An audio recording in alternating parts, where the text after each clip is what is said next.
No, but listen to, did you hear the press conference of Seleke Kromah, the IG? He did say that this is a highly political case, did he not?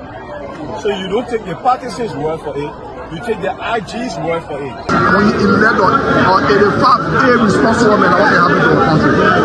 We elect on 85 irresponsible men to govern this country, not to be very irresponsible. Please place your left hand on the Bible being held by your wife, and you will kindly raise your right hand, sir, and repeat after me.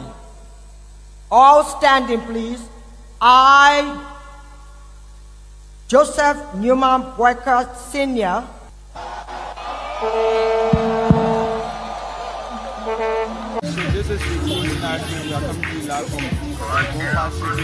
No secret now that your friend and former boss will be a candidate in 2029.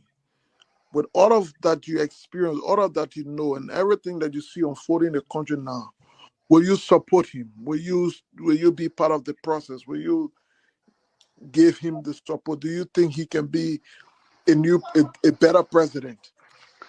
So why you want to bring political Benin in it or not? Oh, but political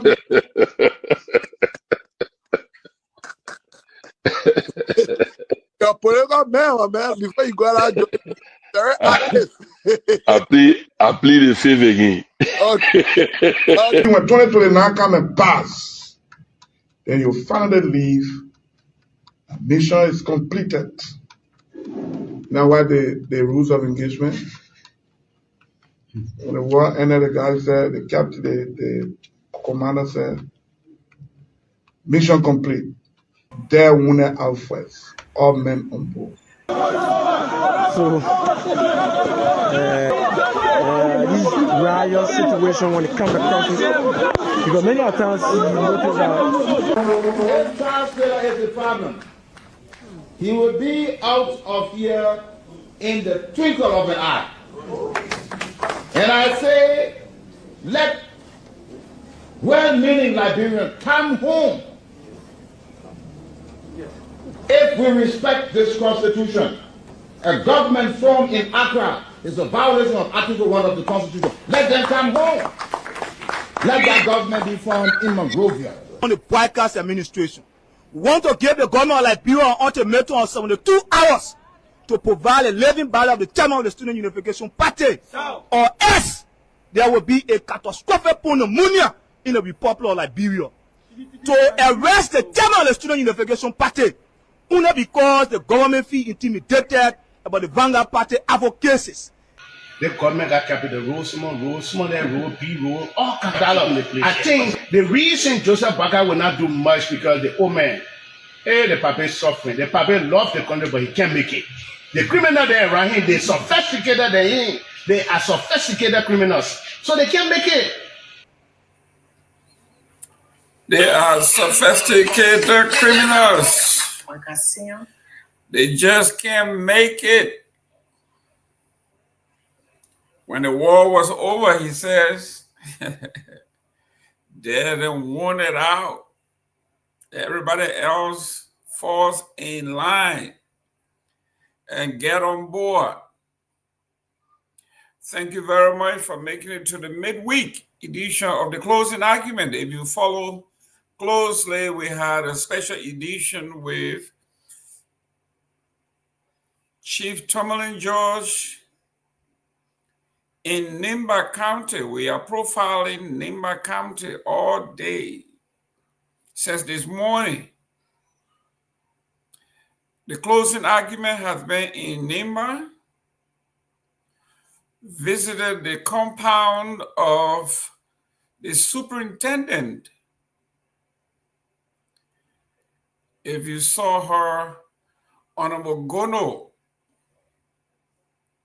and Chief Tomalin George, he looks like the general contractor who is overseeing the project. He's getting a panoramic view of Nimba, the compound. Beautiful compound, though. I like the section where it is dedicated to the late Honorable Prince Johnson, all his memorabilia, all his artifacts. I got great education just listening to the lady.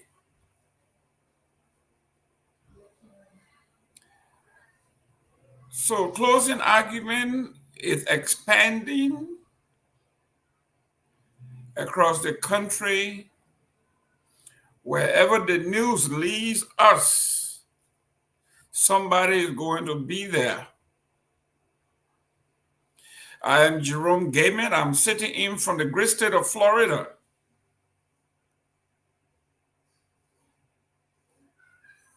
But I'm watching events in the Republic of Liberia just as you are.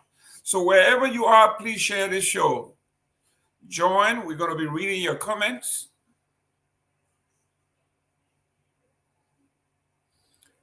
Do us a favor. Tell us where you're calling in from or where you're tuning in from so we can send a shout out. We want to send a special shout out to our friends and brothers and sisters in Nimba County. Seeing some great things going on in Nimba.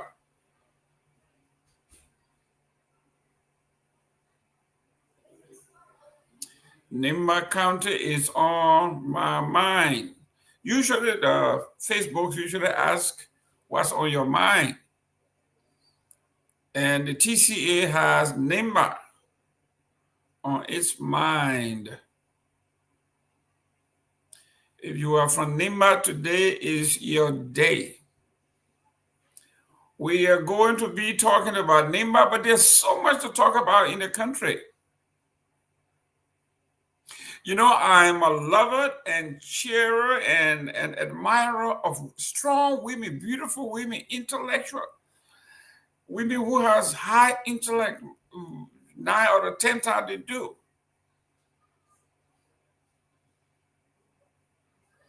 They are so gifted in what they do that sometimes they make us men look terrible.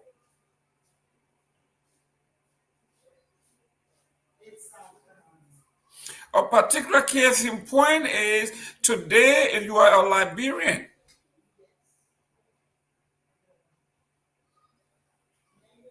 and you believe in excellence, today may have been your day if you looked and watched Honorable Mama Briggs Mensah speaks at the ECOWAS. You will pat yourself on the back and say, I am proud to be a Liberian.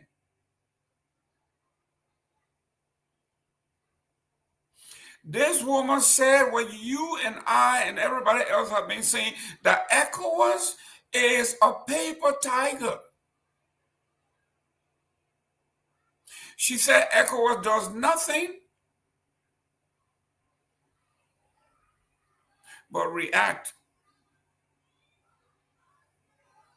In our Basel parlance, they say cells or ziwempo, but you say the snake have passed. The more venomous snake in the town have crossed the street. And then the men are coming here to put up some show and taking steak and beating the bushes looking for the snake. The snake have left. This is what she was saying. She said, ECOWAS, you are not proactive in anything you do. There are coups after coups after coups, and you sit here and want to come and analyze. And you know exactly what the source of the coups. The destabilization of West Africa and Africa as a whole, you know it.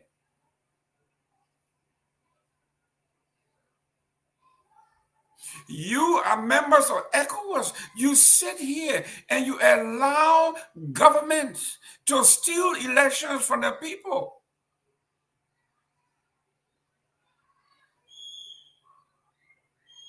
Changing constitution in West Africa now has become a susu. Some guy in Africa turns around and changes the constitution to keep himself in power for the 4th term. The guy in Guinea turned around and changed the constitution, and it cost him almost cost him his life.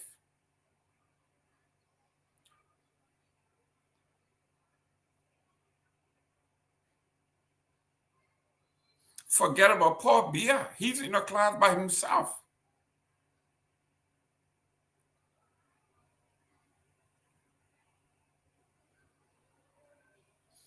You sat there and Tinubu stole an election.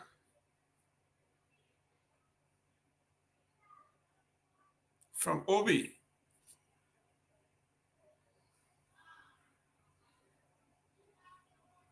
You sat there and you saw what happened in Niger, what happened in Mali, what happened in Burkina Faso. She says to them, if this continues, ECOWAS is going to be a party of 4, maybe 5. She informed them that, listen, those of us who support the West and the Western lifestyle, that's Ghana, that's Sierra Leone, and Liberia, we might as well just join together and form our own coalition and fight ourselves to make sure that we perfect our unions.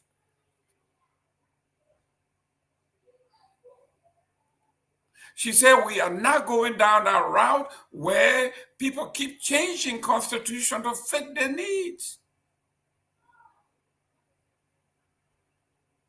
You should have listened to this woman stand ungainly, launching over the microphone authoritatively and telling those group of men who are not accustomed to women talking to them, and she spoke boldly.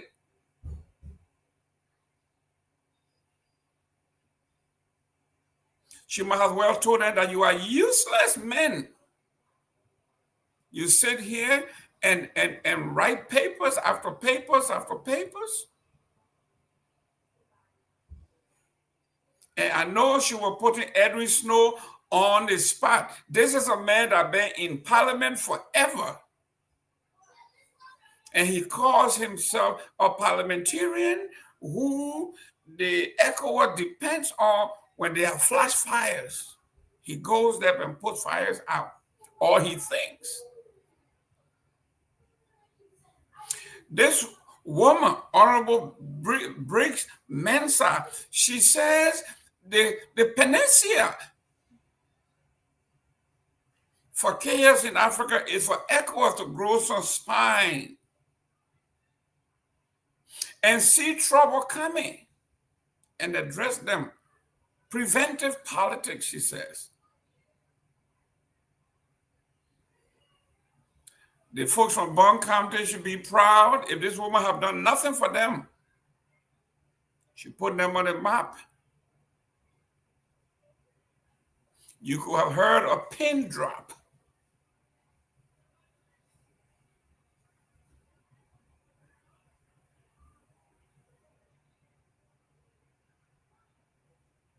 When we were growing up and following the little back of Matthews, he said, do not blame most of our folks. He said we didn't do well to do our own orientation. So for so many years, we have not brought the young folks to give them the orientation of leadership, of financial management, of governance. So when they come to Monrovia from Seleke Kromah, from wherever they come from best zone number 3, number 4, number 5, they have never gone through the orientation of leadership and governance. When they get to Monrovia, they go butt wild. This woman is an exception. She spoke as though she had the orientation. She knows governance. She told those group of men wearing, how do you call them, baka, or those big gowns walking around as though they're all that. A bunch of failed men.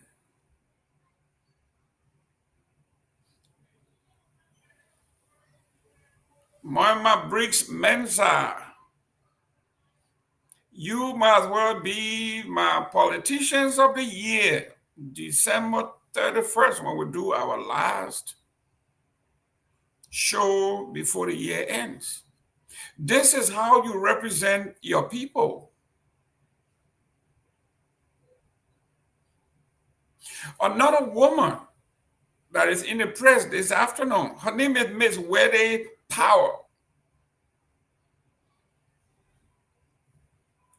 Wede Power wrote on her personal page as though it was a national security issue. She says she warned Liberians. I want to quote her verbatim. She says, folks, be extra careful this season with Decembrists. Not all of these December bought their ticket to come to Liberia. Some of these people are deported courtesy of the U.S. government for committing serious crimes. Don't get carried away. Do your research on these young men and women. Good looking when they walk in there. You think they just came out of Playboy Centerfold. Some of these Decembrists are killers, murderers, rapists, con men and women that were given the opportunity to come to this great country and make something of themselves. Instead, they came to these United States and began to do worse than they were doing in their countries, particularly the Republic of Liberia. So now they're being deported by the ton. And they're going to join the rest of the good men and women coming to Liberia to see their family. They're all going to be dancing. She is saying to you, be very, very careful. Be careful. Every Liberian, as things are tough in the Republic, we all know this economic problem is serious. With all that being said, she said, use and have a discerning spirit.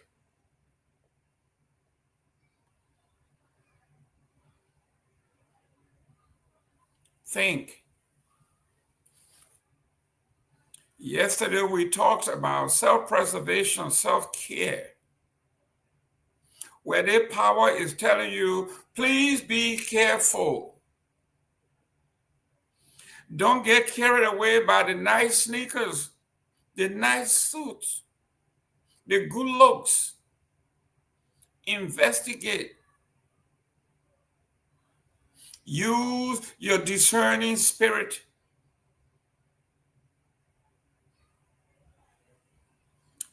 This is from a brilliant woman in the Republic of Liberia. Her name is Wede Power. We have profiled two particular brilliant women.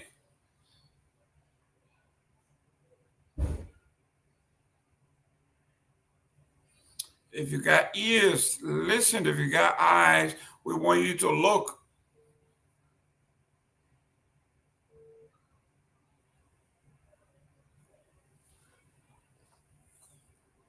On the other hand, President Joseph Boakai was in his office lecturing and talking to folks that Liberia has done well. And he went on enumerating the rule of law. Sometimes we wonder, does the president read beyond what they put before him? Did we just read what the State Department said on the system in Liberia? Did we just read the MCC's report card on Liberia?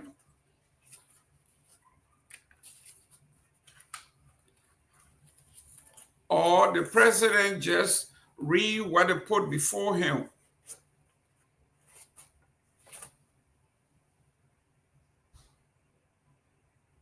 Didn't this president read that we failed the rule of law, police brutality, extrajudicial killings, absence of the rule of law?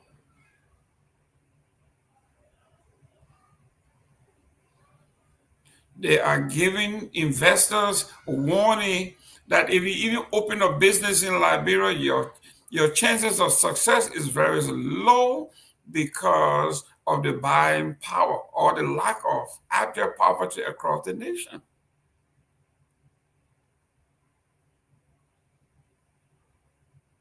So why is the president reading from a script something totally contrary to what is self-evident?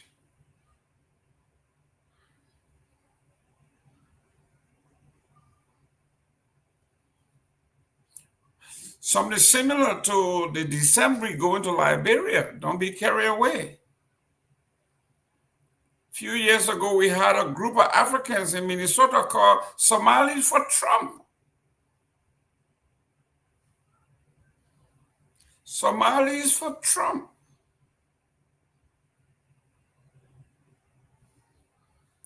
What's going on with Somalis for Trump now?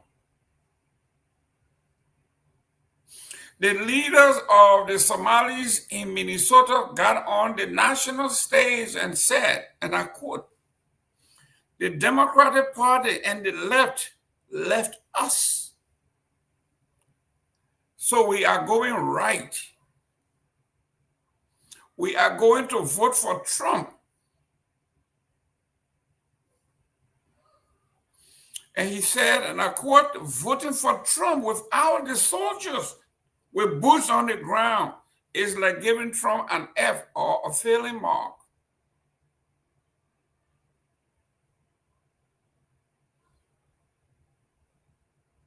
That was before Trump began to delve and dig deeper into that community.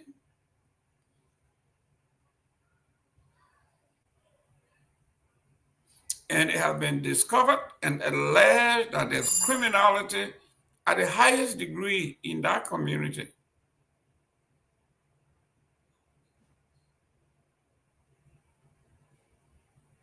There was one press release I just put up here, and I read that a gentleman that registered a non-profit humanitarian self-help organization.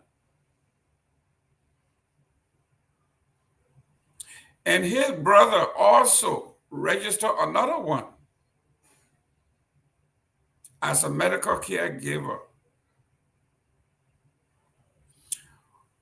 One overcharged the government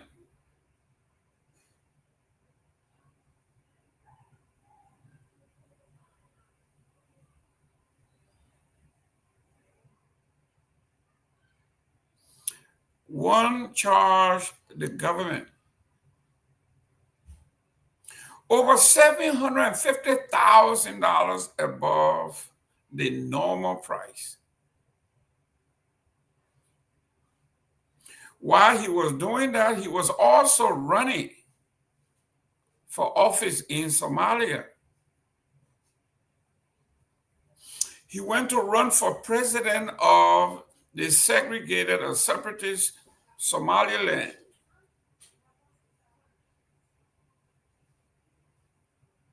When things were not working in his favor, he used the money, began to fund purchase of arms to destabilize the place. These are all evidence that have been produced. And in our jurisprudence, we want to say here categorically, until you have been tried in a court of competent jurisdiction, you are only a suspect. But before the federal government brings about anything, any charges against anyone,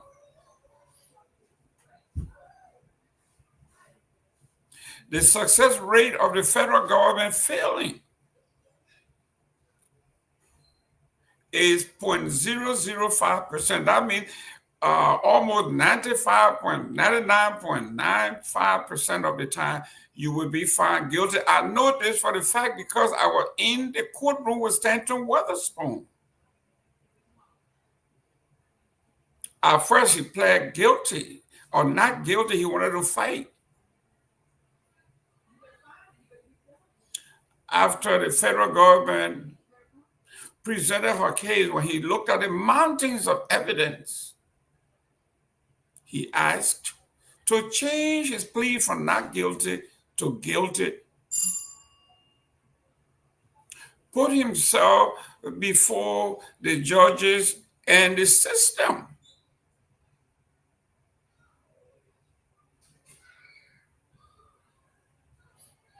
To have mercy on him.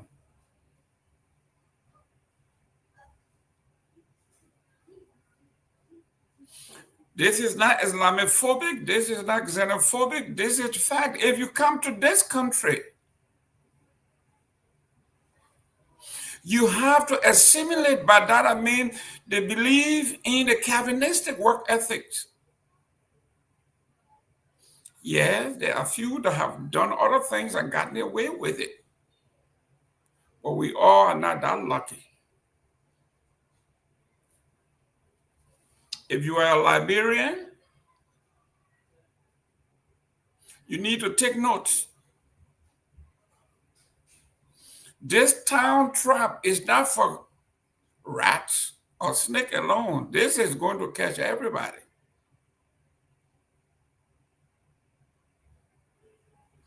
As of yesterday, the U.S. government has revoked 80,000 visa applications. Revoked. And in that, they are even revoking those with green cards. And the breakdown that they sent me here is 16,000 GUIs. If you are like myself and you're in this country, you want to have your little fun, do it at home. Do not get behind the wheels. If you have one or two drinks, call your Uber if you can't get a ride.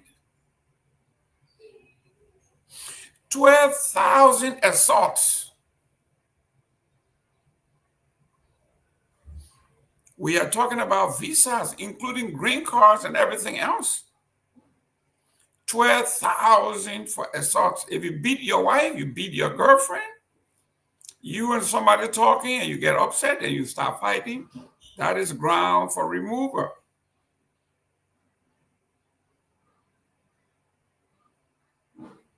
They have also revoked 8,000 student visas.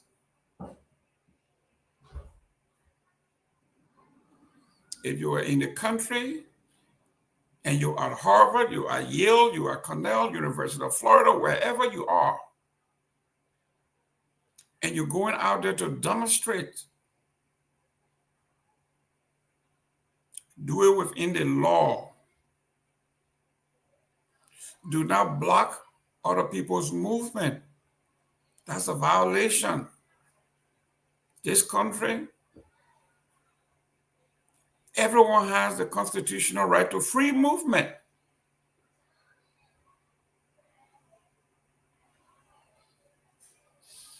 And they also revoked 8,000 visas for theft.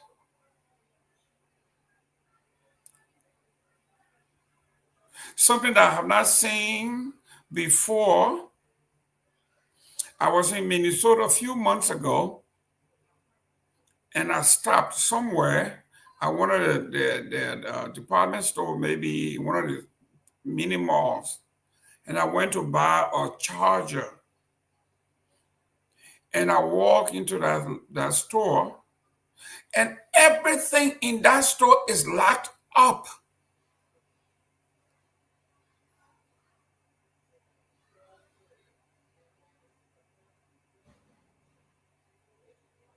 I went to buy a charger for my phone, and they have to call the manager. He has to come and open where this thing was. I asked for gum, to buy gum. They had to buy it. They had to open it. I went to buy a little brush for my hair. It was on a lock and key in Minnesota. Never seen anything like that.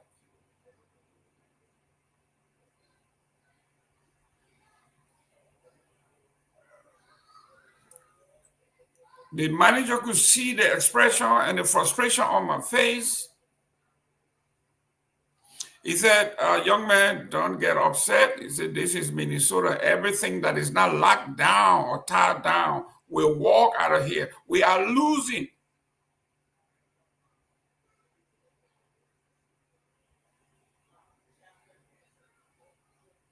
He says, so we have to invest in loss prevention. I've never heard that word in a long time, loss prevention.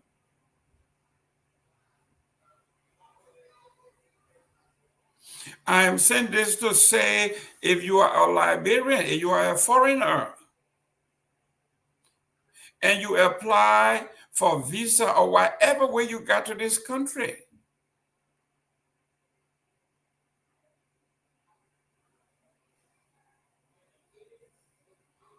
this is better than where you came from. Why would you want to live? It seemed like you were running from here.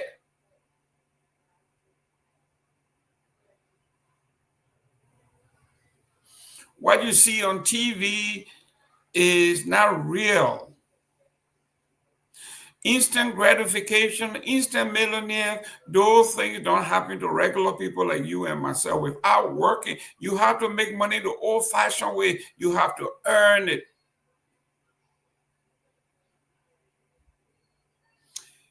Enough of that. Let me go to my Bassa people. I woke up a few days ago. I thought this was a repeat. Because a few months ago, the Bassa people were in the street with gallons and scooping gas and say, oh, gas, you know, everybody picking up, we rich.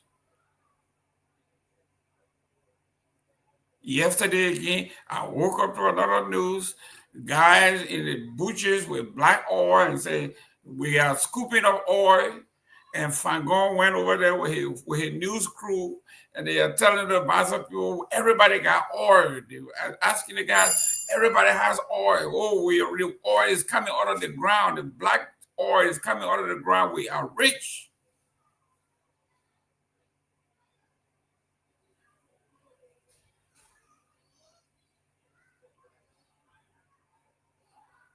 But I'm not a chemical engineer.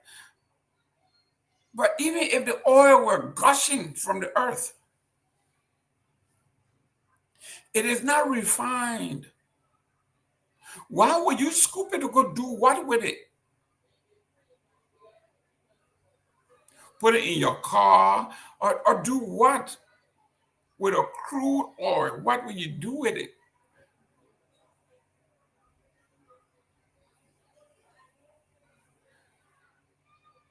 So my Bassa people, we have struck gold according to some. I need to go back to Bassa and take my gallons and start scooping up oil. Even if it was true, would that be a blessing or a curse? Everyone got oil in Bassa. The Bassa people are rich. But I'm telling you, don't move to our Bassa. The oil belongs to us. Stay in Bond County, stay in Nimba, stay in Bummy, stay in Monserrato, stay in that place, wherever you are. And let the Bassa people drink their oil.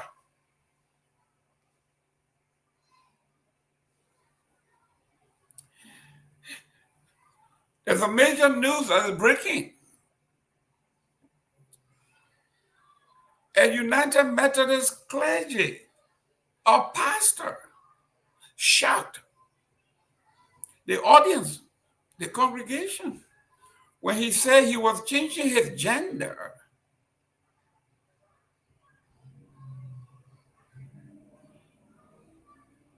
He said he had been hiding from the folks. He's in the wrong body.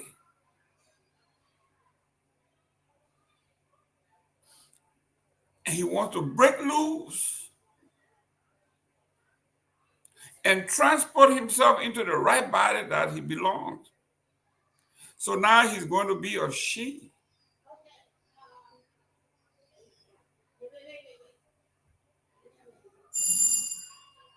Or remember, you're going to church for salvation.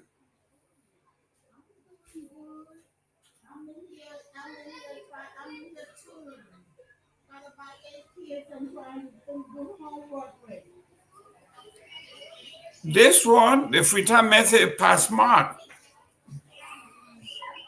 So let me stop here in the meantime and start talking to you about the operation of this particular platform. God has blessed us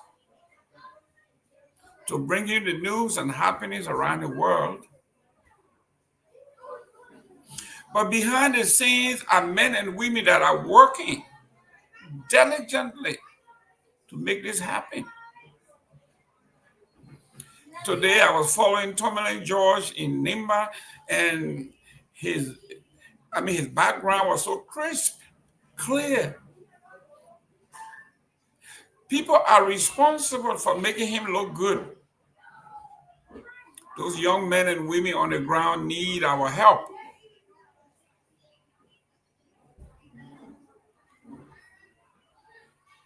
So this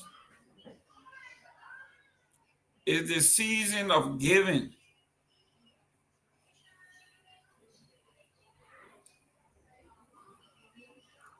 We want you to be a blessing to someone else.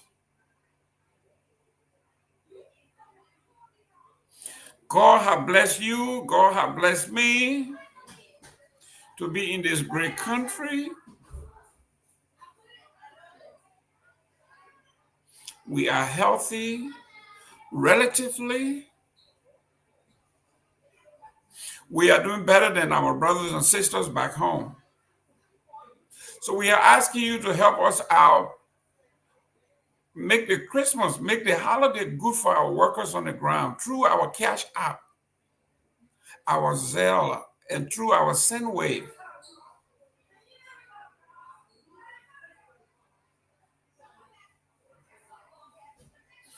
Be a good giver, for the Lord loves a cheerful giver.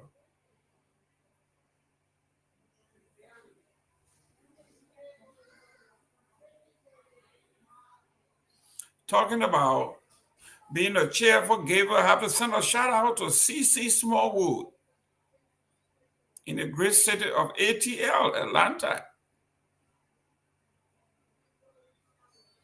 I was asking my friends and family to help me raise $200 to donate to National Public Radio. I'm a fan of NPR.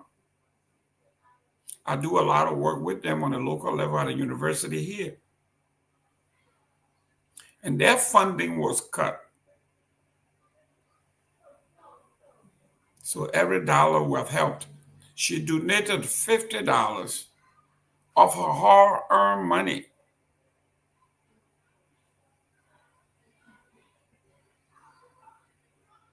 CC Smallwood, I take off my hat to you. Thank you very much.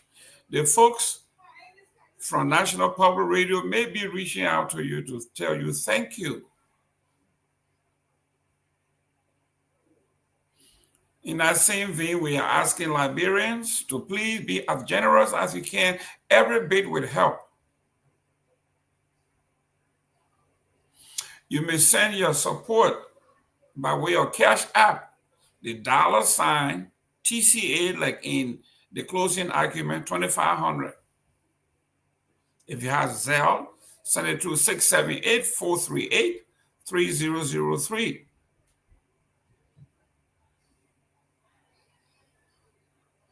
We need to make the Christmas a happy season for our employees, our volunteers, on the ground. Some of these folks are driving around motorcycle with no helmet. We need to purchase more helmets for them. We need new microphones.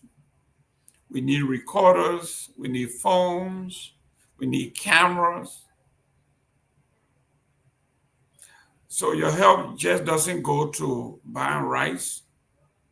Some goes to operation as well. So help us out. If you want to send money by SendWave, 0888-297311 or 777-649-986. Be a giver, be a cheerful giver. Mr. Say Gonganu, that's the man I like. Say Gonganu. You say he's coming here today. He come here for one reason. I want to believe he really has a crush on Sarah Dopoh. He said, my discerning spirit is on Sarah Dopoh. Has she sent her contribution? I don't want to hear any story other than I sent mine. Say Garguah. One thing I got to give you credit. You love beautiful women. Intelligent women, accomplished women, Sarah is.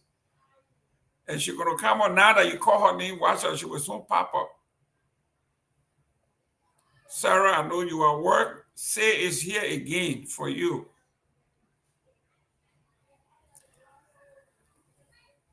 So guys, these are things we are talking about on the international level. But let's go to Liberia though. I love my country. Guys, if you are tuning in, most of you are tuning in, please let us know where you're tuning in from. Dexter Tweet. Hopefully you are in Bassa. Or you are in the southeast. Don't be hanging out with Sid Ganganu. He's not a good guy. Mohammed Kai, thank you. I don't know where you're tuning in from.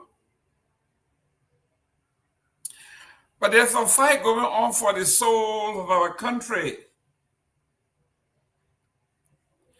Honorable Senator Dillon tells Honorable ability to go to court as budget fight deepens between the House and the Senate.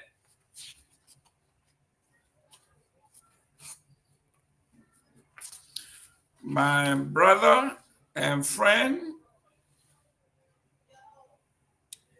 the headline says, fighting over the budget.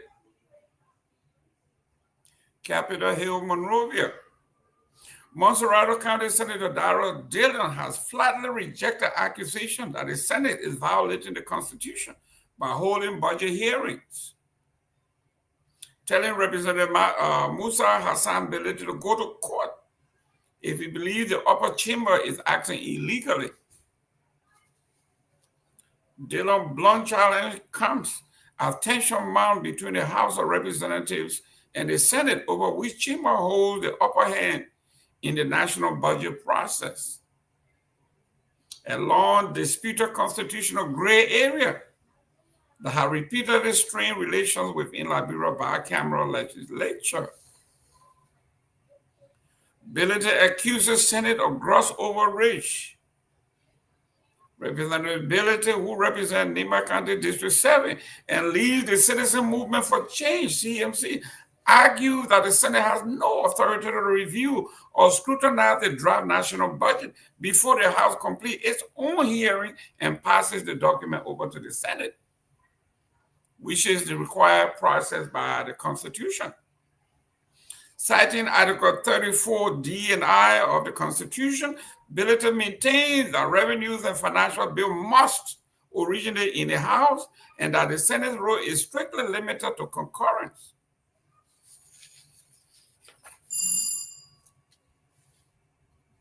As usual, Dillon doesn't take that. Dillon, speaking at a Tuesday, December 2 press conference in his Capitol Hill office, dismissed Ability's claim as misreading the Constitution and misunderstanding legislative procedure and practices. The Senate cannot pass budget and send it to the House for concurrence. Dillon acknowledged. But the Senate can hold hearings, gather information, and prepare itself to concur or amend what the House eventually passes. He stressed that the Constitution does not prohibit the Senate from conducting preparatory hearings.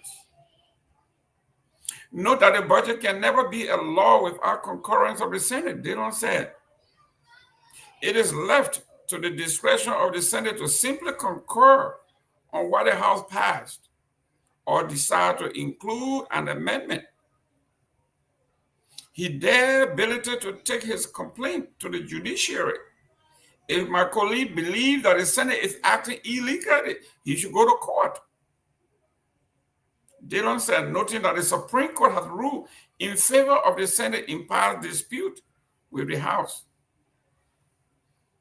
He said the Senate will move ahead anyways. We will discuss and you decide. We will discuss and you will decide.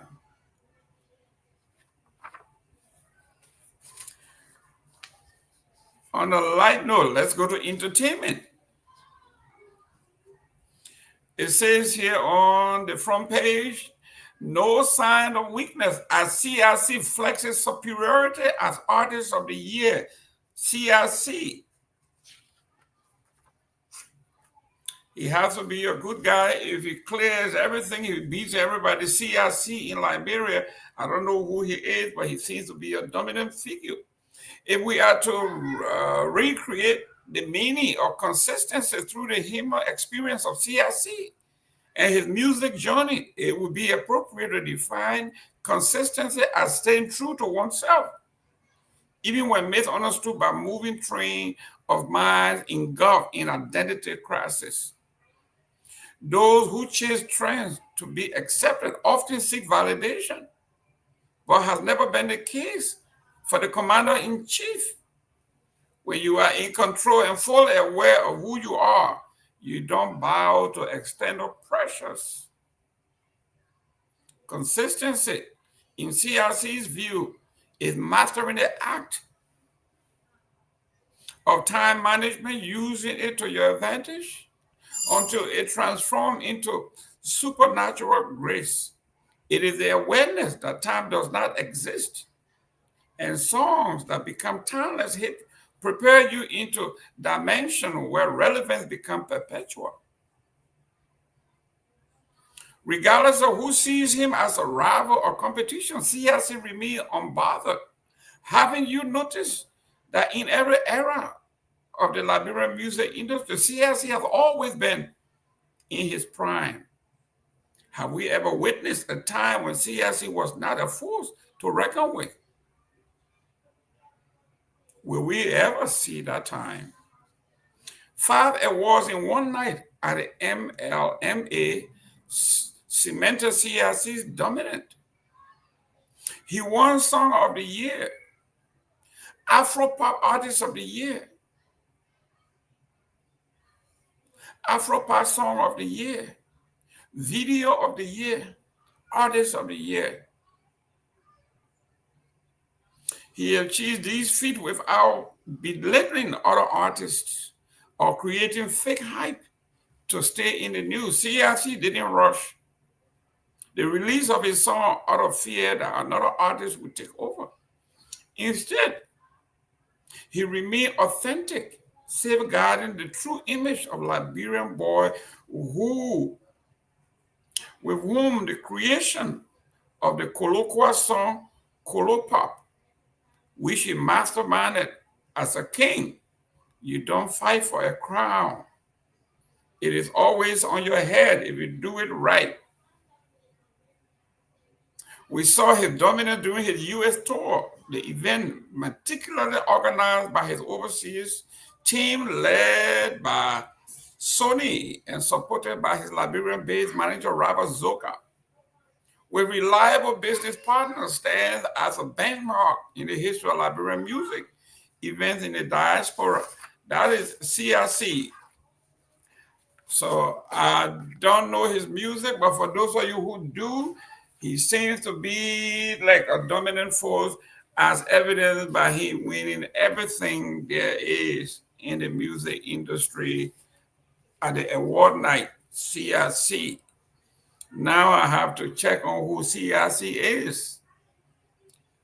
Ask my girls to kind of Google him and see who CRC is. In other news, Centel is in the news. The used, forgotten, left behind. Centel boss condemns politician treatment of their partisans. When you need power, you go to these people. You are walking with them. You are dancing with them. You are sitting on the floor with them. But after you win, they are discarded, trashed. This one is an opinion that was published December the 3rd, I think it's today. Amid the growing demand for support from partisans and sympathizers of political parties in Liberia to get things done, a growing concern remains. How important are the partisans after taking charge of efforts to ensure success for parties or politicians when it is realized? When Liberia political season heats up, the country streets, communities, and media platforms become battlegrounds of enthusiasts. Young people march in branded t-shirt, women cook for rallies at dawn, and the elderly supporters walk long distances just to show solidarity. They chant, defend, and sacrifice, often at great personal cost. Yet, when the dust settles and the victory speeches end, these same partisans are too often left exactly where they were, unemployed, unskilled, struggling, and forgotten.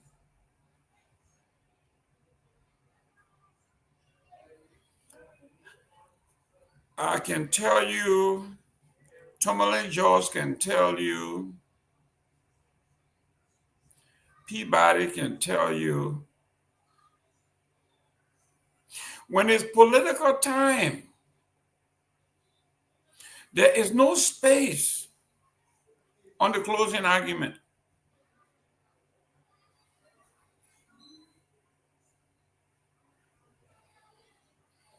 This platform and StreamYard is limited to 10 slots. You will see 10 folks on this platform, and there will be more in the back. And we have to move other people to bring other people on because the politics is heating up.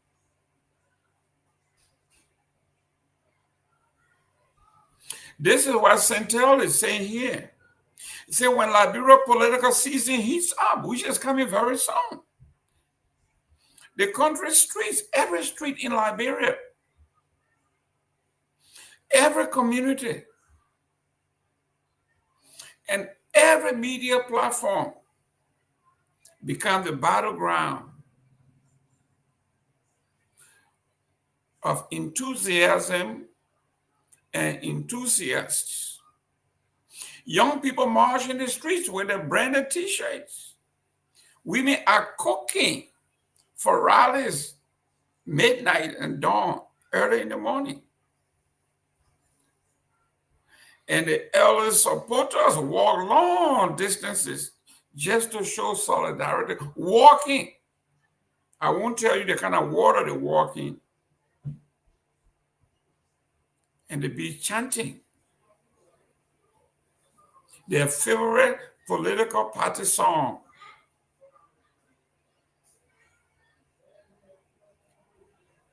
While they are walking, people are throwing water at them, but they will defend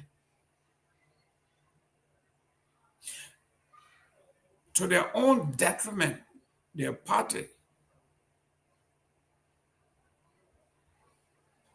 They will sacrifice everything, often at great personal cost. Yet when the dust settles and the big victory speeches end, these people remain exactly where they were when the campaign began: poor, destitute, ignorant, diseased.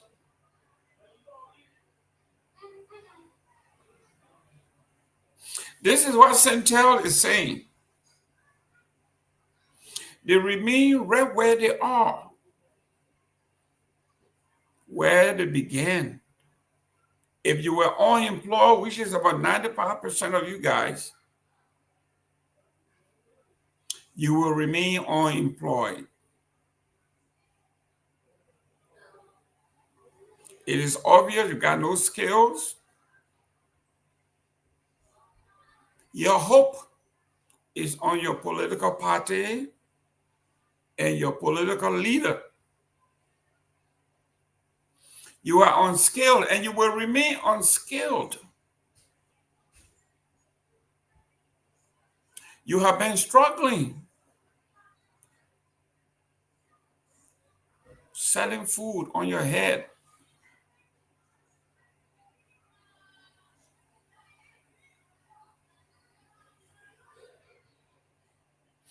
You are a child running, chasing cars. You're selling chicle, potato chips.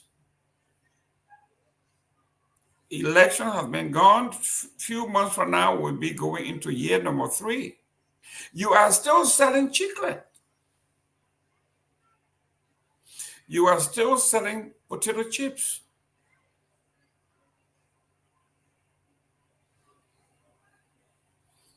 You have been forgotten. This troubling cycle is at the heart of the growing national conversation. One given a power voice by Anderson Myean, Executive Director of Center for Transparency and Accountability in Liberia Center. In a bold and timely message on his verified Facebook account, Myean challenges Liberia's political class to confront a long-standing injustice: the systematic use of partisan energy to secure political power without a corresponding commitment to empower them.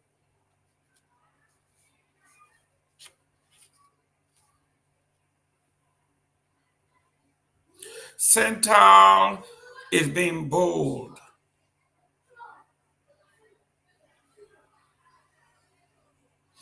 A special message to the Liberian political class. It says that you have to confront this long-standing and unacceptable injustice: the systematic use of your partisans to secure political power without a corresponding commitment to empower.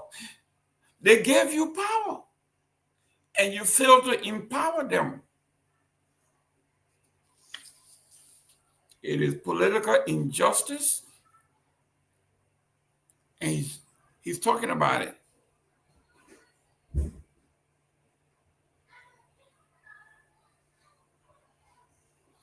In Liberia, where the political landscape is where partisan loyalty is rewarded with slogans, rallies, and recognition during campaign, but rarely with meaningful support after the campaign ends.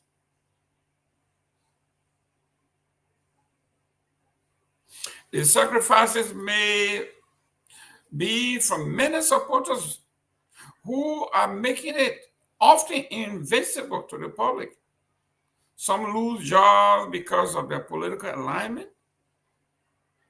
Others endure insults, social exclusion, and even death threats. Youth abandon petty training or schooling during election seasons. Women risk their safety navigating massive rallies. And yet, according to Myean, the big shots who eventually rise to power often contribute less than 20% of the sacrifices these ordinary supporters make. It is a painful irony, he says. Those who gave the most gain the least.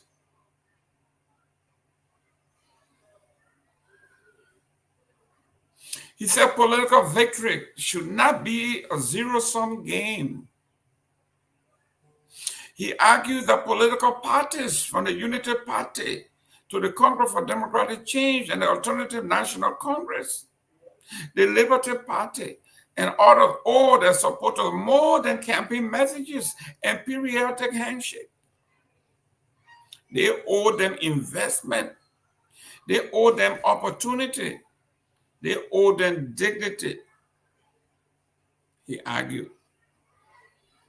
The civil society strike continues that when a party wins, it should be a win for all Liberians and those who supported them to get elected.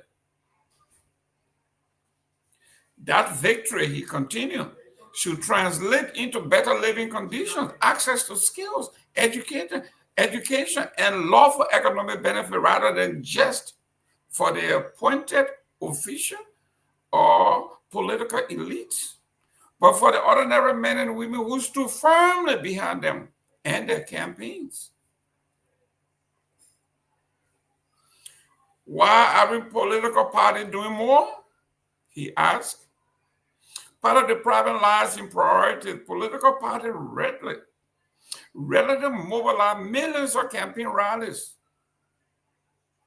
office projects, vehicle purchases, and media engagement.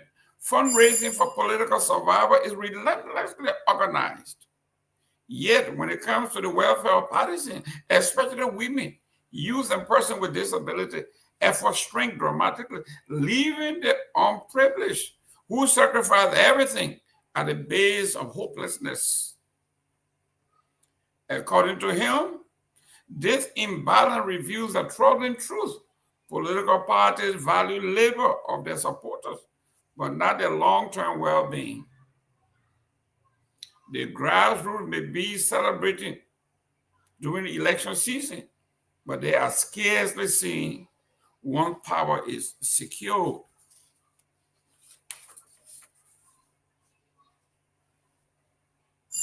Under this model, he said, every political leader, especially those holding government positions, would be required to contribute to a national pool, ensuring that an independent body oversees and distributes the funds. The money will support training programs, small business startups, scholarship, emergency assistance, and livelihood opportunity for lawyer supporters. He said lawmakers and district officers could also mobilize additional support for their constituencies to bridge the gap of unemployment and skill-drained communities. This is not a political talk. These are professional folks telling you that you are a failure. You quote Shakespeare. You quote Martin Luther King. You quote George Washington. You quote Barack Obama when you need these people. But after you win, like Myean used to say, leave your own with God. Illicit miners allegedly threatened to kill residents. I think this happened in Grand Bassa County. I'm not sure. Let me look at this. A drone shot of an illicit mining, digging sand in the dock they created in Bamba Town Beach. The daylight It's a Bamba town. Illicit sand mining have allegedly threatened. Miners have allegedly threatened to kill residents if they try to remove them from a neighborhood along the Roberts International Airport. Illegal sand mining resurfaced in the Seaview community, Bamba town. We are talking serious stuff. We are talking serious stuff. Hold on 1 minute. Hold on 1 minute here.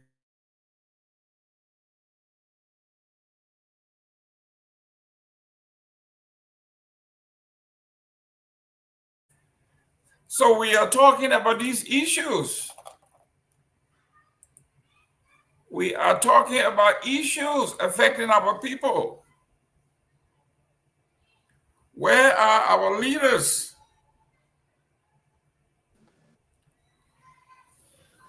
Why are we treating our people this way? Let me welcome Ms. Sarah Dopoh. Sarah, you got a guy who has a crush on you. His name is Ganganu. Ganganu said he only comes here because of you. What his name again? Say Ganganu. Say Ganganu. Let's go from play the Senaba. Say Ganganu has a crush on Sarah. He says he comes here. He says here, my discerning spirit is on Sarah Dopoh today. Okay, She sent her contribution. I don't want to hear anything. No other story. I'm here today for Sarah, and I told him, as this say, today is my birthday. Let you send me my cash app. I told Say, I said, when we were in elementary school and we like a girl, that's how we did. We bully them until they smile and call our name. That's what Say is doing. Please say hi to Say, so Say can raise a little bit and send you $25. Say. Hello, Say. Say, you look at Sarah here. Sarah is a high-end woman. She's not. $25 can't do it. Maybe Say, please send me $25. Let him just send me $25. I appreciate it. Oh, Say. Let me bring the bar down low for him. Okay, we'll bring it back. Let me welcome Dr. Peabody. Dr. Peabody, welcome to the show. What's up, Chief? Good to see you. Good to see you again on this Thursday. Thank you for holding it down, sir. Oh, no, Chief. You are one day ahead of yourself. You need some rest. I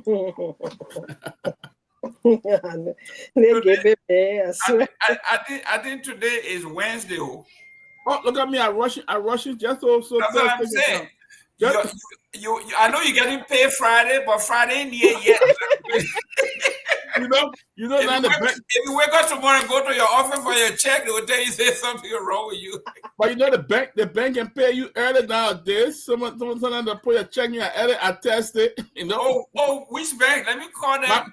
My credit union. They put my check is in there by Wednesday evening. Well, welcome to the show we are having. Today, we couldn't have had it better. Today was just a beautiful day when you saw Tomalin George in Nimba. Yeah. Touring the superintendent compound and seeing what they are doing. Some great work. I like the Prince Johnson section where he had all his stuff. And then the superintendent compound, it actually made me to be jealous. I'm from Grand Bassa County. The second oldest county, we don't have anything. Our superintendent, we don't even have a superintendent compound. Oh God, big I was looking at Dr. Peabody, I know you're from Bassa. You're scared. You don't want to ruffle no feather. But you gotta give it to Nimba. That place is pretty. But did you see the superintendent office? The superintendent. Do you have a picture of it? Can you show something? Her office was beautiful. I'm going to tell Myean. I come to call Tony. Myean need to get on the show. You can't have people. Myean need to come back. We got some. I followed the whole show. I was up at 5 o'clock in the morning when the announcement came, and I followed. It was just beautiful. It was beautiful, though. Beautiful. And I want to say, Miss Honorable Gongloe, That's a lot. Say Gonganu. Say for Nima. Nima, a beautiful place. I'm talking about the superintendent. Her name is Gono. Oh, Mepe Gono. Yes, Ms. Gono. You are doing an exceptional job there, and we have. You see, that's what we say here, Doc. When the people do well, we got to say it. Definitely. Okay, she may have her problem, this and that, but what I saw today is impressive. Oh, maybe I'm doing a good Me, job. I haven't seen it yet, so I can't make a comment on it. Oh man, we're not. You're a woman behind. Only when say talk, then she ready to talk. You behind time. You don't follow the happening. I saw Tomalin. Is that the Echo Lodge? That's the one I saw. The one where he was at the Echo Lodge in Nimba. That's what I saw. I didn't see the office of the superintendent and all that. I didn't see that part. Oh, okay. You see, you wouldn't like to see the one with the pleasure and the G's. I just leave my phone. Yeah, but it turned out to be a bit. But Mr. Gayman, what is the reason for that? For Bassa not having a superintendent compound? You think there has been allocation in the budget for that, or what do you think? We are just non-progressive. I just have to be honest with you. Not innovative, something like that? No, we are not progressive enough. Everything is politics. Even to their own detriment. Like Tomalin was saying, you are an hour and a half, 2 hours, the maximum away from the capital. You can even live in Buchanan and work in Monrovia and go back the same day. And yet and still, you are behind the counties that are behind. You need to get behind your superintendent. Then you need to. No, we're not. This is not a superintendent. You got lawmakers. You got people you elected to serve in the. But y'all got protein though. Y'all got a protein. We got everybody. That's the point. So what we are saying, what we have decided is, we are no longer going to hide our dirty clothes in the closet. We're going to wash it in the streets. We're standing by to watch it. Yeah, Tomalin started by blowing the cover when he went to Bassa and said, hey man, no light here, no water, the road. But I thought you people said they had light all over the country again. You got a major city like Bassa where the president been there more than 5 times since he became president, and they even got light. Well, when you go there, he carried his own lantern. I'm not trying to be political here, but I saw something on social media where the president was, happy about some solar thing that was coming to Bassa. Am I wrong? But the problem, this solar plant or something that the place was going to be lighter or something like that. Listen, Bassa is just like the Unity Party. Everything is in the future. It's coming. It will come. Oh, okay. That was something in the future. There you go. They will tell you all these things. Then the people tell you that they were going to hire people. They were going to do this. No car will be stuck and all of this stuff. They told us that by now the NGOs are being all over the place. Oh, yeah, the NGOs will be all over the place. They told the people in Kinjal, Mike Jabata told the people in Kinjal that the NGO, they don't want to work with we and they didn't trust we are. So as soon as Garguah becomes president, all the NGOs are going to be flocked in Monrovia, in Liberia. That's why he told the people in Kinjal. Including the one in Bapulu to clean our hospital. Thank you. Dr. Peabody and Myean had the photo of the Emory Hospital in Bapulu and how the ordinary people decided that this was embarrassing, that TCA put them on the spot. So I want to say thank you to Dr. Peabody, and thank you to the team on the ground, and thank you to St. Tomalin George for exposing. Myean, please put us some of the pictures from Bapulu today. So Myean, please show some of the pictures. They say the citizens themselves have to stop cleaning that place. Yes. Today. Myean, please put us some of those pictures. Bravo. Oh my God. I wish I was there to put them on my back. Yes. Awesome. It is awesome. It was something today to see ordinary people.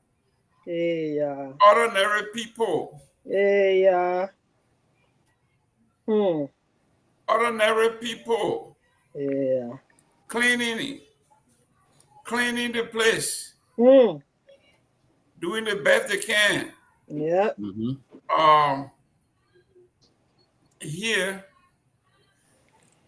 Here we have some of the photos. Let me show this.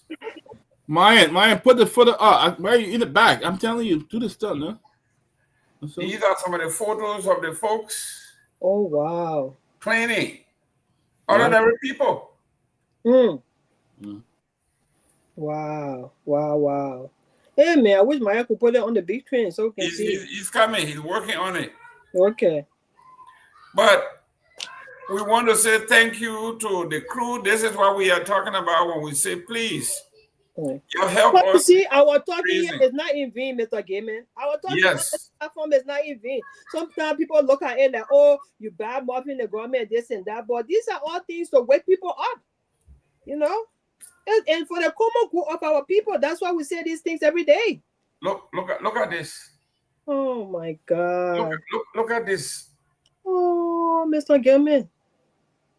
Well, let me show you the rooms. Hey man. Oh, so TCA went in there? Yes. Oh my God. That's awesome. That's awesome. I need to raise funds for these guys because these guys are working very hard. They're working on our now. We really need to raise some for them. That's awesome. Look at the bathroom where the new bathroom where the patients are supposed to go and take bath. Oh my God. Look at that beautiful bathroom. Look what has happened. Total neglect. I think the government needs to set up a ministry of maintenance in our country. Yes. It should be. Look at the bed that people sleep in. Whatever name they call it. Look at the bed. Oh my God. That pillow will be white. Look what it looks like. They're supposed to be white. What color is it now? I don't even know what color is that. But this is what investigative journalism does. So we don't just, I mean, you talk about $30 million US was spent in that hospital. You know what somebody said on Facebook, Mr. Gayman? You all need to tell us, I want you to help me out here with the argument the person made that the Wheeler government put the hospital in Dopoh because they wanted to make a news of this is the first time in history. So that's the reason why they put the hospital over there. But the hospital should not have been there because there is no this, there is no that, there is no this, So, but the argument was the Wheeler government did it because they wanted to make this news of first time. Oh, this is the first time in history. The people. So what do you think? Because I said I disagree because I said these people, the hospital was intended for, the surrounding counties, that is Bomi, Cape Mount, and Dopoh. So the position of the hospital is okay. It has nothing to do with, they wanted to make a news of first time. Even if that was true, so what? That's what I said the argument is lazy. That's a lazy argument. Okay, even not to cut you off, but even that particular argument can't hold because the JFK itself is not being well kept. Okay? All the hospitals. So what are you going to say about no medicine at JFK? What are you going to say about that? Okay, Joe, we are leaving Monrovia, so we won't take care of that hospital too. Is that what it is? This is just laziness. Yeah, You saw we sent our reporter to Grand Bassa. They went to the Grand Bassa General Hospital, and it's the same condition. Women having babies, after having baby, they have to sit in the chair, give the little bed to the baby, and they cannot sleep instead of arguing on instead of arguing on the fact that our resources are not tailored towards the betterment of our people, but it's tailored towards different stuff. He is saying that, why did they put a hospital there in the first place? Because they wanted to do a first impression thing, or once in a, So like, what? It's a referral hospital. What I read today, people were coming from Bong, people were coming from Bomi, people coming from Cape Mount, people coming from Lofa, people coming from Bapulu, 5 counties. Now they excuse them now for the rescue mission. 5 counties. Mm. So if you were from Lofa, you got sick and they took you there, you're gonna say no because Joe, we have put it here. You know, some of these arguments just don't make it, that one did not make sense to me. Like you said, you have hospital in Monrovia, JFK is not taking care of. But people deserve better. The people in that area deserve a state-of-the-art hospital. It just needed to be maintained. That's all. When the people build it, it had everything in there. It just needed to be maintained. So I don't know where they're coming from with the other argument, though. But you people they bought into it, so that some of them were running away. I said, look, it's lazy, and you did the right thing. They had no response to that, and that's what they do. But today, I saw. Let's talk about Ms. Wade Power. Ms. Wade Power is warning Liberians that those young women and young men, she said, folks, let's be extra careful this season with our Decembrists. Not all bought their own ticket to come here. They were deported courtesy of the U.S. government. Some committing serious crimes. What? Don't get carried away. Do your research. Wow.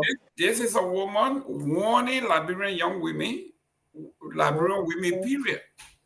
Not everybody that's coming here in this month of December are here because they came on their own. Some of these folks are criminals that were deported by the U.S. government. And like I was reading here, for DUI, for assault, for rape, for murder, for theft. Yep. All of these categories, they deported these folks. So if you are in Monrovia and you see a young man well-dressed and he looks like he's from the Playboy Center 4, you better ask twice. You better ask and investigate how you got here. Where do you live when you're leaving? Do you have any IDs? Those things you want to know before you get involved and lose your life. Yes, so that's very true. That's a good advice. Some of them had nowhere to stay. They had lost touch with their families. They spent 10, 15 years in this country. They never did anything for their families. So the family is disowning some of them. What? Are you kidding? And some are looking for a nice young woman to shop with. And if you have your little job or you're single and you have a place, then when you take them home, and if for 2-3 months, it'd be all jolly. When you start asking her to go look for a job, then you start getting into trouble. What job, that's that? She was just warning our folks. So, Sarah, you got to call all your friends. Let them know that everything that glitters that gold. I know. On the international scene, Sarah, on the international scene, we got to look at this. This is a major breaking news. It says the Ghanaian government has acquired 500 new buses to expand operation to Lagos and Liberia. Wow. Ghana is now going to tap into our business transportation since they do it so well. Yeah. They are purchasing diesel and they are purchasing solar power buses. Oh, wow. Yes. It says here the Deputy Managing Director of State Transport Company have announced that the company will acquire 500 new buses in 2026 as part of its major expansion of its domestic and international operation. Wow. Speaking to the City Engineer News on Monday, December 1, Mohammed said that the new fleet will include 100 international combustible buses and 400 electric buses expected to deploy within the first 4 months of 2026. Wow. He revealed that they will also expand the international route currently limited to Abidjan, Burkina Faso, and Togo and Cotonou. Now we include Liberia and Lagos. That's good. That's good. The international routes are full. We do Accra to Abidjan, Burkina Faso, Accra to Togo, Accra to Cotonou. I really want to go to Burkina Faso. Yep. They are all running. We do not do Liberia and Nigeria, but now we are expanding to Nigeria and Liberia. That is good. That is good. So that coastal highway they were talking about building for between, I don't know, Ivory Coast, connecting the countries. Are they done with it? From what I understand, yes, they have improved on the road. In fact, they were expanding the one you were talking about. So yes, for these folks to put these new sophisticated buses to go on this route, the road has to be ready. And they are expanding from Accra to Lagos and from Accra to Monrovia. Oh wow! So I think with the building of the new bridge between Liberia and the Ivory Coast, that is when they come to Abidjan, they can just shoot straight over to Harper. And that would be a great way to. That's good. That's good. You know, Ellen used to say, if your dream doesn't scare you, it's not big enough. It's not big enough. These people are thinking ahead. They are thinking transnational. And I think it's gonna increase revenue on the end. I don't know how that's gonna help our end, because they're coming here and then they're gonna be taking passengers from. The point here is that they are providing the service and we provide cash. And we're going to be paying. Cash. That's true. Okay. So basically, we are transferring our wealth to Ghana because our NTA folks are not capable of thinking ahead of themselves. Wait, Mr. Gayman, don't say that. Maybe the new buses they brought, those buses they brought in, maybe some of them will be applying that road to Ghana. You never know. The one that was leaning one side. After 1 week, now anybody getting that bus to go Ghana over there looking for that. The bus can't even go to Oro. It get bow leg already. That you're gonna send it all the way to Nigeria. Anybody get on that bus to go Oro? Say you're looking for your own trouble. It is just one of those things that Liberia, for some reason, it's horrible and funny at the same time. And I have said this: I don't care who becomes president of Liberia, whether it is Sarah or Jerome. Nothing is going to happen when you have 90% of your budget going in people's pocket and only 10% for development. Nothing is going to happen. They don't put up that bill for them to cut down, and get only 5K. They could cut down on that money and invest it into other stuff for it to generate revenue for the country. But Dylan is a smart and sneaky bastard man who knows that their bill is not going to pass. Exactly. Dylan was on here. He never said, I convinced a lot of people to join me to do this. He didn't say that. He just dropped it on the floor and left it there. So he doesn't have that convincing power? Because he doesn't have it. I see him make a lot of arguments with his colleagues on other things. But so why he can convince somebody to join him on this bill? Dylan was on here. He says, I have put my bill on there since I became senator years ago. He said, let Musa help me so we can pass this bill. Can you imagine this man say he has that bill from the beginning, since he's been there for years now, and he's telling us that nobody has passed the bill. Nobody has joined him. Why? If you need 17 senators to pass the bill, you want to tell me Dylan can't get 16 senators plus himself, or 15 to pass the bill? No. So it's just another show. You go out there, you talk, you bull rag, you all over the place. When time comes, the bill is a power of one, just you, nobody else. You can't convince anybody to join you. What kind of lawmaking is that? Mr. Gayman, I'm just looking at the picture. Somebody sent it to me in my inbox. It's horrible. Myean, if you have the photos from Bapolu, please post them now. Let's look at them. Yes, sir. And if you have any update from Nima on the trip that you guys went on, post some of the pictures, some of the videos. Let's watch them because you guys are doing a great job over there. In the meantime, let's talk about Honorable Moima Briggs Mensah. What happened to her? This girl spoke today at the ECOWAS Parliament. And I'm telling you, Sarah, she reminded me, I said, that could be Sarah right there talking. This woman took these people to the shred. I mean, he took them, I'm talking about, she shredded them to pieces. Can you guys don't have a clip? I'm trying to get the Monrovia folks to come here so we can look at this. This girl was on fire. Yeah. Yes. She said ECOWAS as it is, is a shell. And if ECOWAS continue this route, it will become an organization of 5 countries. Says everybody is leaving the ECOWAS because of its ineffectiveness. ECOWAS is always trying to put a statement, but they condemn this, they condemn that when they know what the problem is. He says, we sat here when the ECOWAS man was changing the constitution for 4 terms. You did nothing. You allowed that to happen. Then you sitting here and condemning. You sat here in Guinea, they changed the constitution. You did nothing.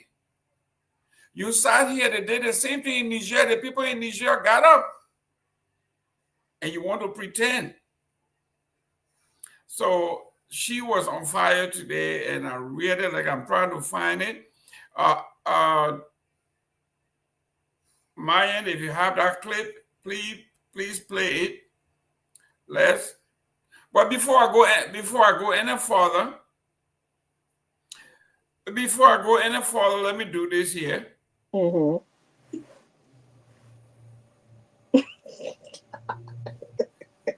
This is happy birthday to our queen. Now your queen what that? Now the queen right here. Now the queen right here. Now the queen right here. Gangonul, open that wallet.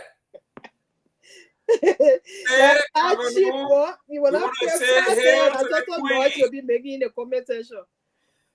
Gangonul, this is the queen right here. Madam, happy birthday to you. Thank you, sir. Thank you so much.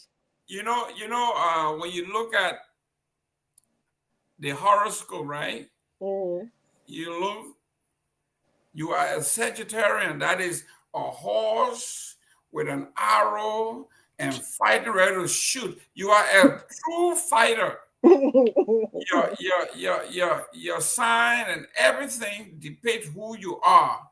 You are as strong as a woman can be. You are a fighter. You're not running away from anybody, and they want to fight. You're ready to fight. I'm ready to fight. That's correct. So we want to take this time to wish you happy birthday. We're glad that you are spending your birthday with us. That means we are more special than anybody who call you and call you honey. Guys, the thing is, I took the day off. I'm home. You know, I'm having my pepper soup session on Saturday with my friends. Okay. You know, so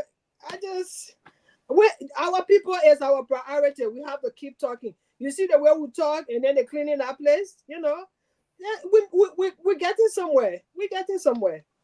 You know, I heard that the United Party is not going to allow their folks to use government car. I don't know how true is that, but that's what I heard. So it means we're doing something because we posted stuff like that. When you criticize other people for doing things, you come to power, do not repeat it. That's not change. So we're getting somewhere. Excellent, excellent, excellent, guys.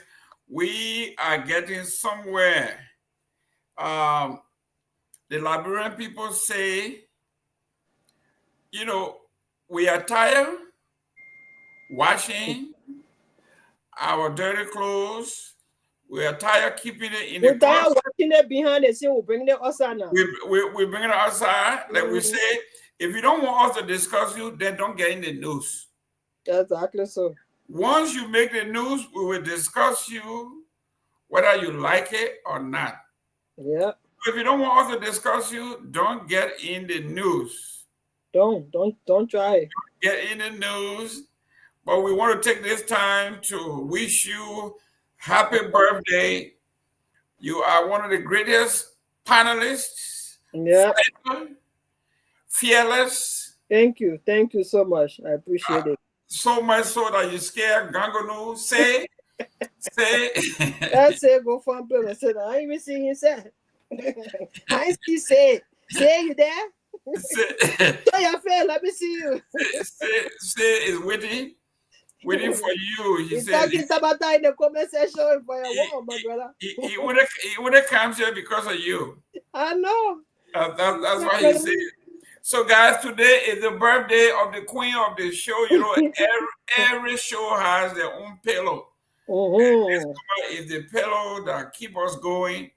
Even when she's at work, yep, she will take time off to come and talk. So we want to wish our queen, Sarah, happy birthday to you. Thank you. That God bless you, multiply your gifts. Yep, thank you. Your wealth and your riches. Where the people say, well, we got a little one from, so we can get more out of that. Amen. Keep advocating for your folks. And that's what you were born to do. Let me welcome Robert Garguah. Robert Garguah, welcome to the show. Yeah. Thank you. I'm not yet too long. I just came on to say happy birthday to Sarah. Thank you, Raul. Thank you so much. Happy birthday and wish you all the best. Thank you so much, my brother. Thank you. Absolutely. I appreciate it. And also chime in on what has been trending on social media with this whole Emirates filth. Robert, I just to interrupt you a little bit. You think that story can hold? Like when somebody posted on Facebook that why the Wiyale government built a hospital in Bapolu because they wanted to do a first time in the history kind of news. They wanted to do that. So now look at where the hospital is. So I'm thinking, I mean, the people of Bapolu and in that area, they deserve a state-of-the-art hospital. Our problem is maintenance. And our problem is we do not tailor our resources towards the well-being of our people. This is where our problem lies. Absolutely. If our resources are tailored towards the well-being of our people, that place won't be like that. But it's not only is it, I mean, intellectually it's a lazy argument. That's what I said. That's exactly what I said. And let's assume that that's the reality. Let's assume that that's the case, right? That the Wiyale administration attempted to be the first, right? Let's assume that. How does that reflect on government continuity when it comes to maintaining its property? Listen, what would they say about the Redemption Hospital? Okay. The Redemption Hospital, the Wiyale administration broke ground on that Redemption Hospital, Mr. Jerome, and this is I think this is really important to make this point. If this is the narrative that they're going to run with, they have shared picture of the Redemption Hospital, especially after Ellen Johnson-Sirleaf talked about how she's waiting on the inauguration of that hospital, right? Mm-hmm. But they have not mentioned that the Wiyale administration started that project and government's continuity. Yeah. So what would they say in 2027 or 2028 if the maintenance of the Redemption Hospital is not up to par? I think it's a lazy argument. But one thing people must understand, and I think this is why I came on today, I think the country needs to understand this. The people, especially Unity Party partisans, I'm not talking about those who are perceived not to like this administration. I'm not talking about people like us, who they have labeled as opposition, even though the facts points to I have never ever in my life affiliated with any political party in Liberia. This is the fact. I have never in my life endorsed any political presidential candidate. This is a fact. The only presidential candidate, the only candidate that I've supported and I've publicly endorsed is my dear brother Ben Sanvee when he ran against the very George Weah as senator in Massachusetts County. This is a fact. But because we continue to share light on the misrepresentation, on the lies, they have automatically affiliated us or described us as opposition. But this is the norm in Liberia, where when you speak the truth, whether it's Unity Party or CDC or whatever party, you're automatically branded as an opposition. That's fine. But what would they say about the Redemption Hospital? I want everyone to come. What would they say about that? But the people in Bapulu County are not just seditionists. So if you have this narrative that seditionists don't like this government, seditionists are trying to share anything negative about this government, what about Unity Party partisans in Bapulu County? What about Liberians who are independent? They don't care about the party politics. All they want to see is a functioning government that benefits all Liberians, irrespective of their political affiliation. What about those people? The very people who are on social media trying to push this false narrative that all is well at the Emirate Hospital are the very people impacted by the despicable and deplorable condition of the hospital. You know, but what is interesting is when the news broke yesterday, Unity Party and my very friends, and you cannot underestimate the propaganda machine of Unity Party. We know them very well. They are very savvy. They are very strategic. They took 24 hours to post that video about what was happening over there. If that video existed when the pictures were released, why did it take them so long to post that video? They posted that video, Jerome, when all of us were sleeping. Yeah. I looked online 2 a.m. in the morning, 6 a.m. in Liberia, and I saw all of this video. Most of the key Unity Party propagandists were posting that video. So what would they say about the recent pictures? Oh, the new narrative is, well, those pictures were pictures posted before Unity Party took over. But you cannot find a single post about those pictures that were posted in February of 2024. Nope. All of the pictures, all of the posts that you see so far, that this narrative that the pictures we share or the closing argument, or it was this is the Unity Party telling the world how CDC left the hospital was 6 hours ago, 4 hours ago, 5 hours ago. I've challenged them to share a picture that was posted January, February, March of 2024. They cannot post that. And you see, they are now waiting.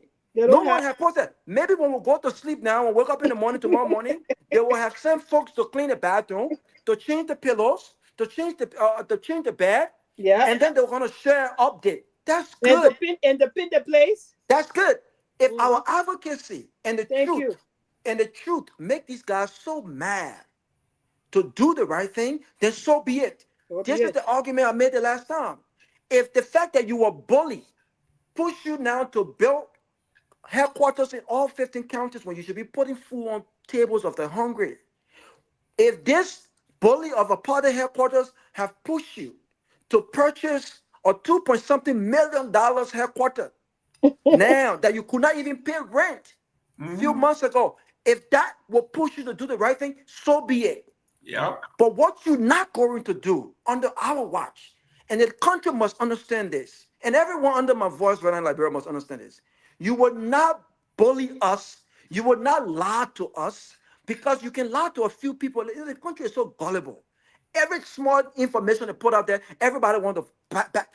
You will not lie to us. The reporters were on ground this morning, and the people were seeing, giving the Bapulu, the Emirate Hospital, the necessary facelift.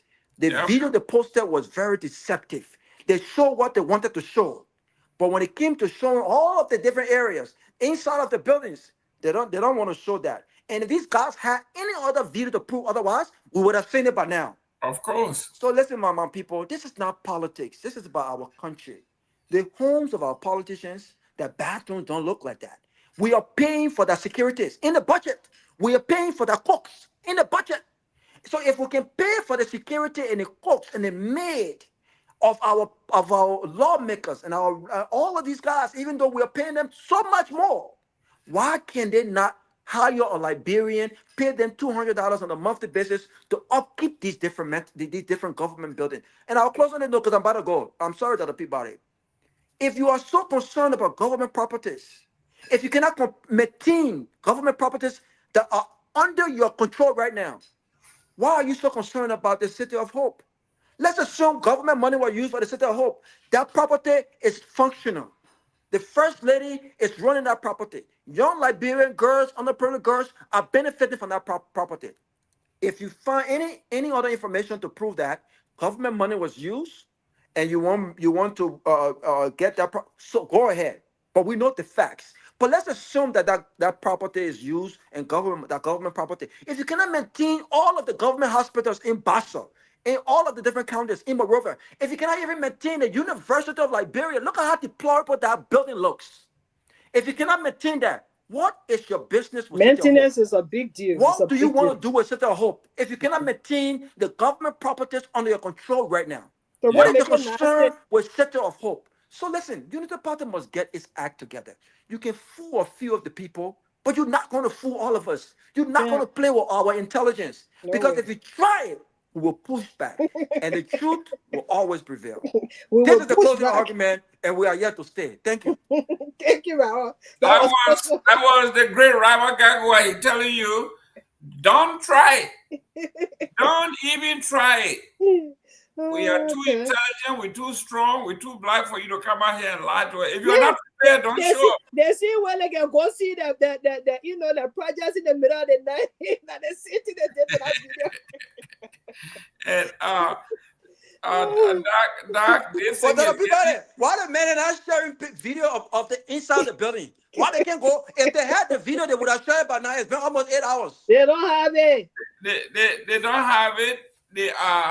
These people are people who come out here and talk a lot of stuff. Like I was telling them the last time, you don't have the fact, you are not prepared. Don't come on the platform to talk to intelligent folks, because they will hold you down to it and you have nothing else but to fight back and counter argue and curse and yell and scream. When you are not prepared, that's what they do. Our problem is, man, and you are the one who said you carry or you brought a senator or I think a representative, someone to the house, and there was no bathroom. The bathroom. Oh, okay. But when we tell them why in Boston now, they're going to say what thing. But ladies and gentlemen, I just came to speak on that. Dr. Peabody. Thank you, my brother. See you later, ladies and gentlemen. I'm out. Happy birthday, Sarah. Thank you. Dr. Peabody, this was a shocker yesterday. Sunday. The Great United Methodist Church went to church, huge congregation, and they were shocked. Their pastor came out and said he is now going to change his sex. He has been trapped in a body that he doesn't belong to. Now he's going to change from he to a she and starting the process this week. This was in Liberia. The United Methodist Church right here. That one part, not surprising.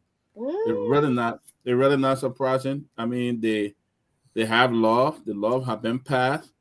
They are free. They can go about and marry each other. They can change from Henry from Cecilia to Henry, or from Cecilia to be called Gayman, and from Sarah to be called Henry. From St. Paul to St. Paulette. So that's what we see here. That's what's going on in the split of the game, man. So, but I mean, I always ask myself the question. Long ago, when I came to America in the 90s, 1997, and I went to this Baptist university called Truett McConnell. We would go for meeting, and I see all the young people got this little keychain or whatever on the hand, WWJD. WWJD. Everywhere you pass, WWJD. What would Jesus do? So I want to ask that question today. what would Jesus do when he comes? The church that should be, I'm telling you, the church that he created, the men and women that he created in his image. All right, he created man, he created woman, you know, and for them, the very church who should be echoing Jesus Christ's message and love, are the very church today who are uttering the message of God. They're uttering it and saying that man, yes, man can turn to woman, a woman can turn to man. And it showed the inconsistency in the gospel that some religion, some churches are practicing, or some Christians are carrying. It showed, and they're just turning people off. You know, complete inconsistency. You know, when those missionaries that went to Africa and tried to bring Christianity to us, and we come here and saying something different. What a big inconsistency, you know. People, in Liberia, you will see people not even smoking in the church. But I've been to churches in America where people stand to the church door and smoke and put the cigarette down and walk right in church. So I asked the question again, WWJD, what would Jesus do? You know, listen, guys, those of you who, when we talk about these things, you will say when the Muslim people do something wrong, we say, "Yo, you Islamophobic." Yeah. When our Christian brother do something wrong, we say the same thing. Nobody call me here and say, "Oh, you anti-Christ or anti-Christian." No, if it's wrong, it is just wrong. You know, this is the reason why a lot of people don't go to church anymore. Religion, I mean, come people on. People just turn people off. All of these things turn people off. We have to do something. We have to be consistent. This one here, I can say it. Somalis for Trump. That was a big organization in Minnesota during the election, right? When Trump was running. Mm-hmm.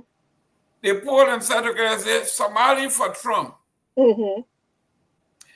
And their leader went on stage with a US flag and the MAGA flag, and he said, the Democratic Party left us.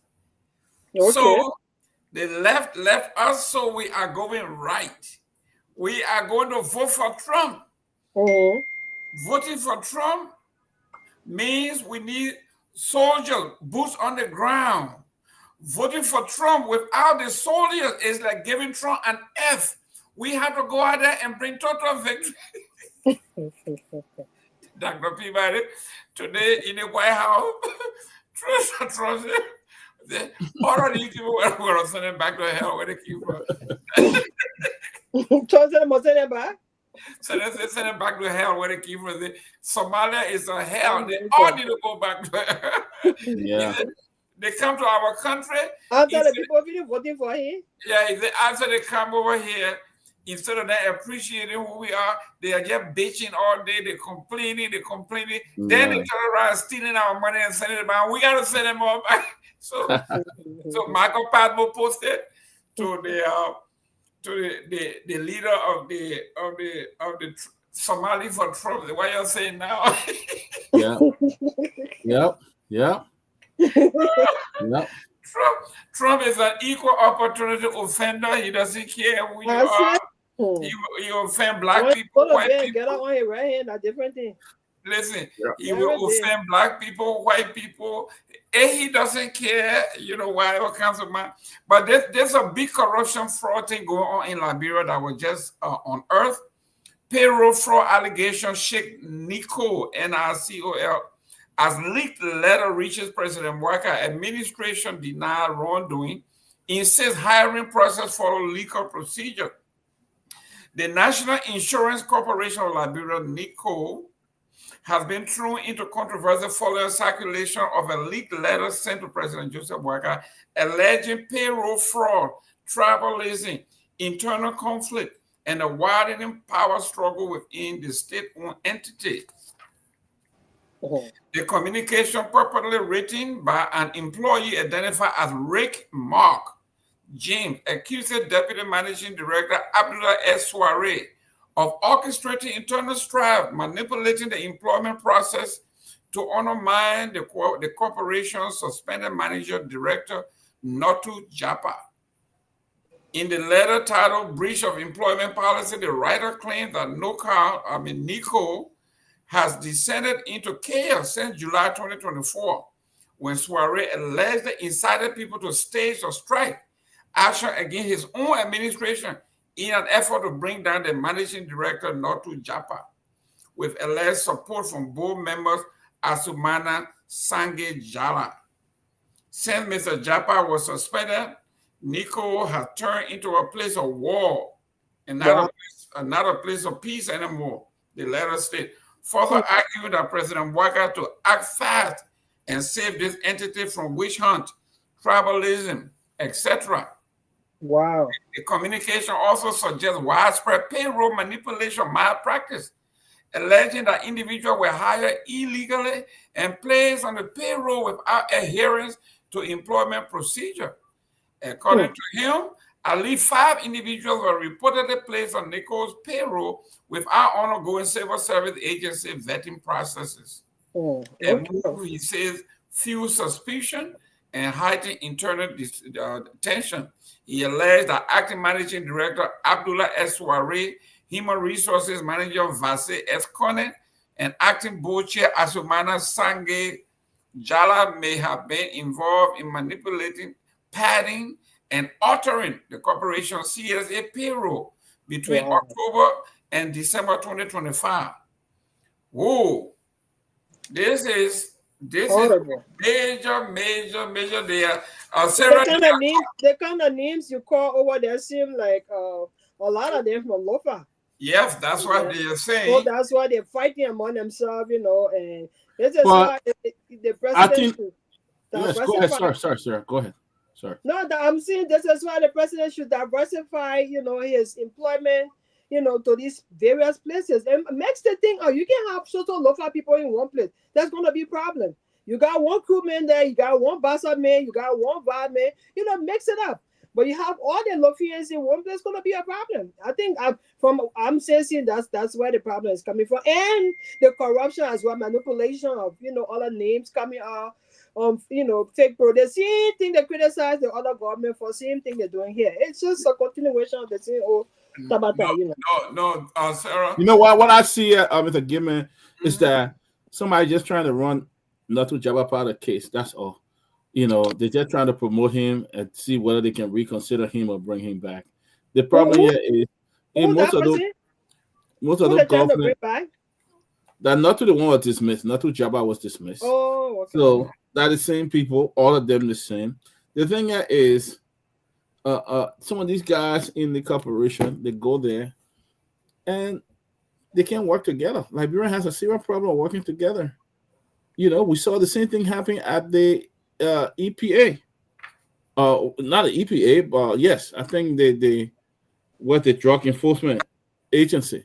We saw the same thing happening there. The Fatika brother went there, and then the director could not work along. Now we saw, but I mean, what I heard from that case was there was a major corruption there at National Insurance Corporation. And that's one of the reasons they told Japa to move. There was a lot of money that was removed. If you remember, Japa was also at Water and Sewer during President Seleke's time.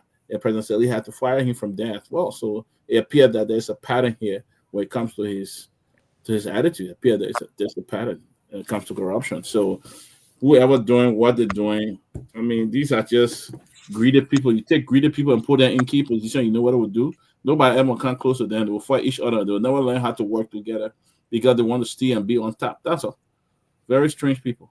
It's crazy. They posted the entire the payroll return checks, and it shows that they were padding of the payroll. These people, because these folks are not alleging, they are actually calling names. They are giving payroll account number. They're giving the payroll account. They're giving checks.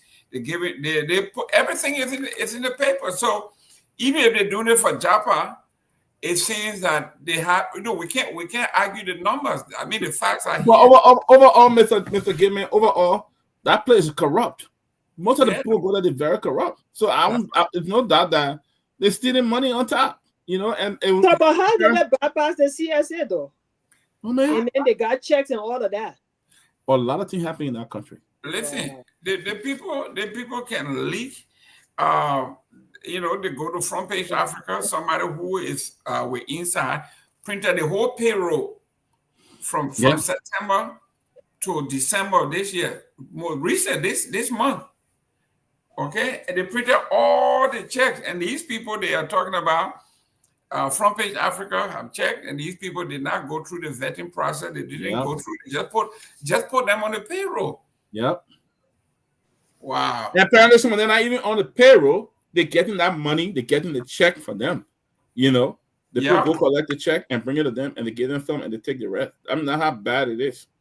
You know. Dr. Peabody, this one we talked about it earlier. Senator opposed salary reduction in a Montgomery sitting, and this one almost got to blow yesterday. A wave of dissatisfaction and quiet outrage swept through the Liberian Senate on Tuesday as lawmakers reacted to the briefing by the chairman of the Senate Committee on Ways, Means, Finance, and Budget, Senator Pewee, on the long-pending bill seeking to reduce lawmakers' salary to $5,000. Oh, Lord, all hell broke loose. Well, who wanted the blow? You dare not to touch my money. You dare not to touch it. Who wanted the blow, their friend? They wanted the blow, Darren Dillon. The bill titled An Act Fixing the Monthly Remuneration of the Legislator was first introduced by Senator Dillon during the 54th legislature in August 2020. You remember this, man? Yeah. 2020, he put this, and he has not convinced one person to go with him. He has not been doing anything about it until now that he wants to run to be re-elected. I don't think so. I don't think so. But Dr. Peabody, if you are a powerful man in the Senate, how long will it take your friend 14 of them to follow you to say this is right? This is an issue that no lawmaker want. No senator want to go to the level. Because you're taking that moolah from the table, they will not go with you. It's just how you can take the rest from the Liberian man. You test the Liberian man rest, he will go after you. Exactly. They do not want to give it up. Senator Dillon has tried. Nobody will do it. So what I think he should do is, you gotta be a little bit. You gotta think, okay, maybe the amount is too low, bump it up a little bit, and then cut all the scratch card, all that other small stuff, cut all that off. Give the people maybe like you talk about 5K, maybe 6K, 6K 5. You gotta manipulate the people. You can just come up, okay, you say 5,000, maybe the fee is too low with the kind of living condition in Liberia. But in order to convince people, you work with them. You get this give and take. You can just allow. You think they're just going to agree to just that number? You gotta convince them on something. I think that's what he needs to do. Get rid of that small petty thing they can give them. Get a fixed amount, and then they can work with him. They will not do it when people are increasing the pay. They have to bring it down. They are increasing it. They have to bring it down. But Dr. Peabody, that's the trick.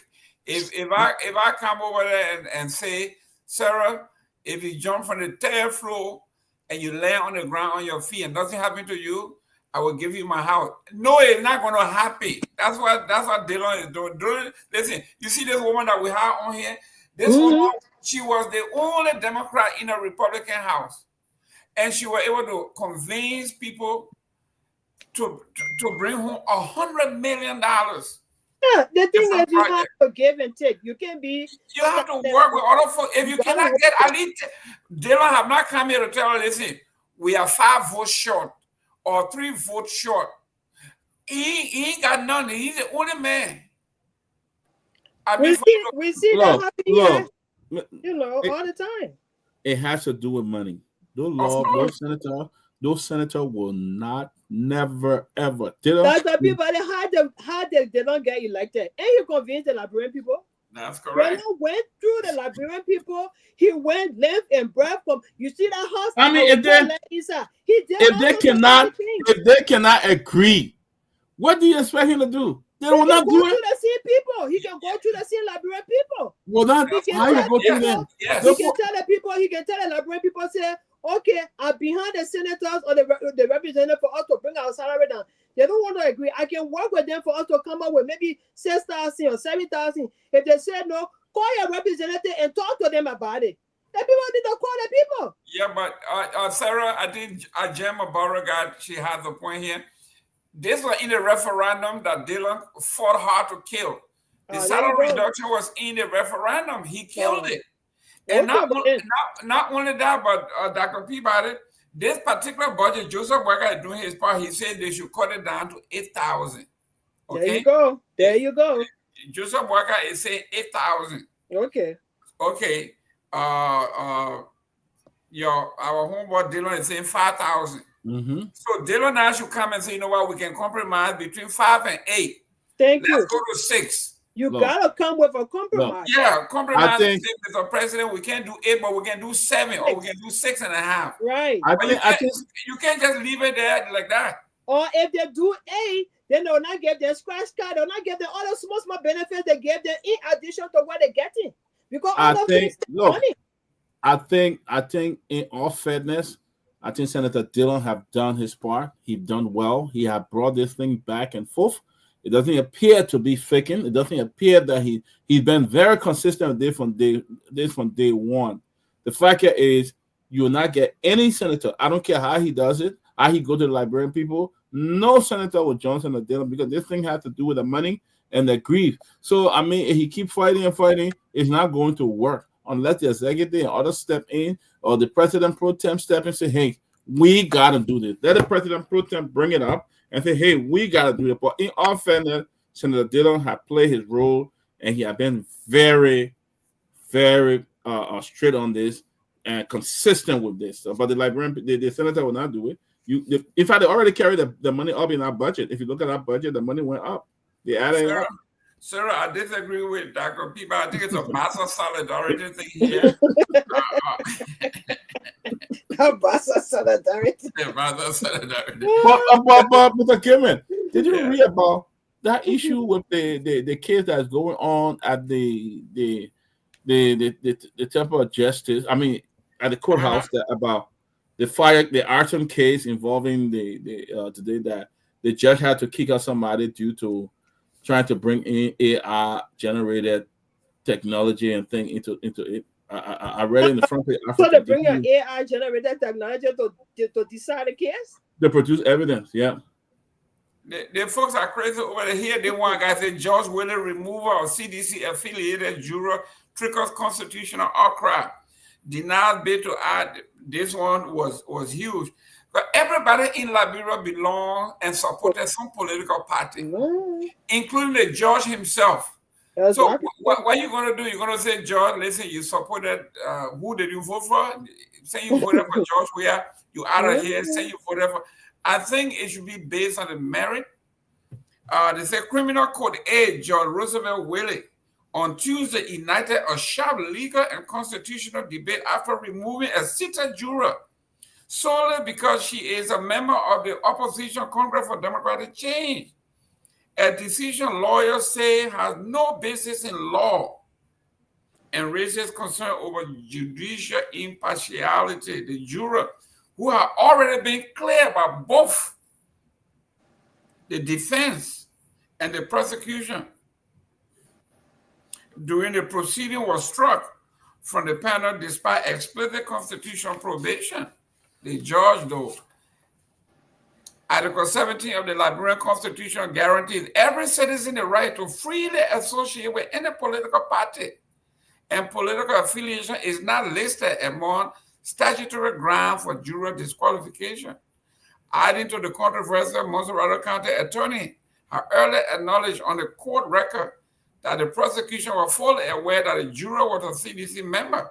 She made it clear during the selection, and he didn't deny it, they didn't challenge it, but all of a sudden, the judge said she should be removed because she's a member of the CDC. So how many persons have they got so far on this jury that is, that is problem free, independent or whatever? But people party affiliation should not be the determination of them being independent no. on the jury. It shouldn't be that. So I think the judge always contradicts himself. I don't know. He always contradicts himself.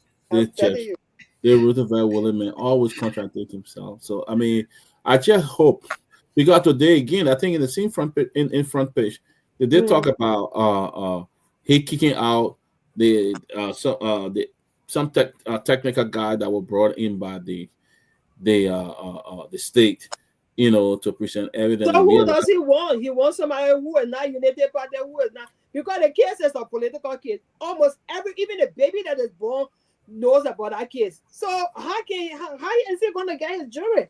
Everybody knows the case. But Sarah, yes, it though. Yes, it.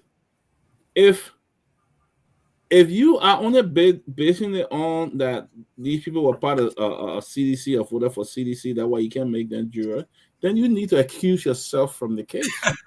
Thank you.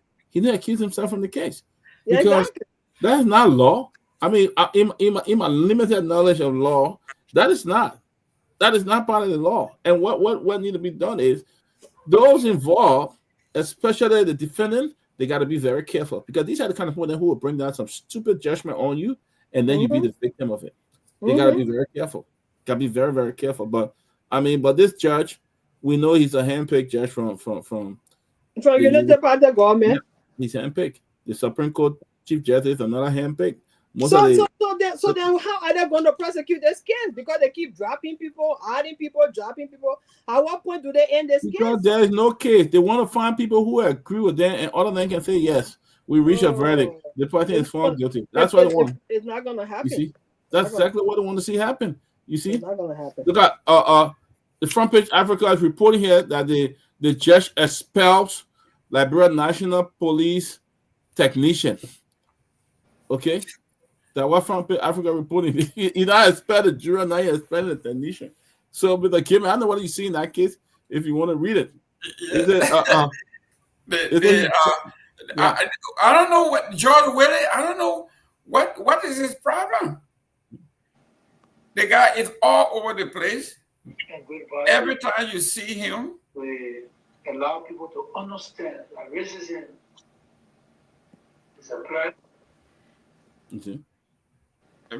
I mean, our country. This is Judge expel LMP technician after attempted evidence switch.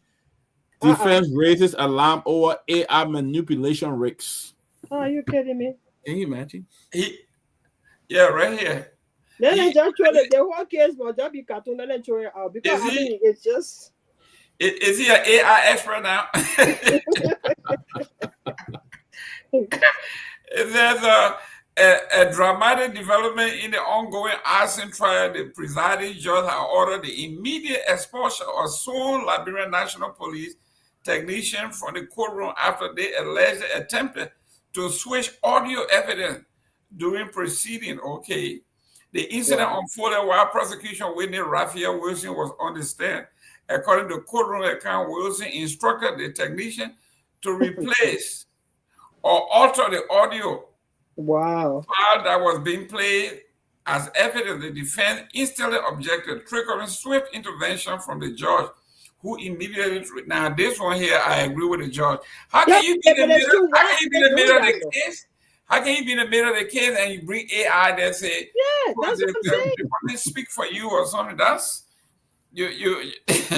Look, the prosecution doesn't have a case. They're trying to cheat and just turn the whole thing into the face. They don't have a case. They don't have a solid case to. But that's why Fonati said. He said you heard it from the IG himself. He said this is not a legal case. This is a political case. So they are not following the rules. They don't want to follow the books. They're not following it. It's political. And that is why they continue to fail in the rule of law, because they don't respect the rule of law. They continue to fail. Yeah. It's not going to get worse. But when the president was reading in his office, when he said we're doing very well, there's a rule of law, and I'm saying, but is the president actually reading what the people are saying? He said they did well. Yeah, in his press, in that press thing he was doing, the president, in the cabinet meeting, you mean? Yeah, in the cabinet meeting, when the president was saying these things, and I was saying to myself, Is he reading what these people are saying, or he's reading what they're giving him? Yeah, they just gave him for him to say we passed the rule of law and all of that. Well, ladies and gentlemen, we have been here. This is what I was talking about. United Methodist pastor come out a transgender doing sermon. Oh my God.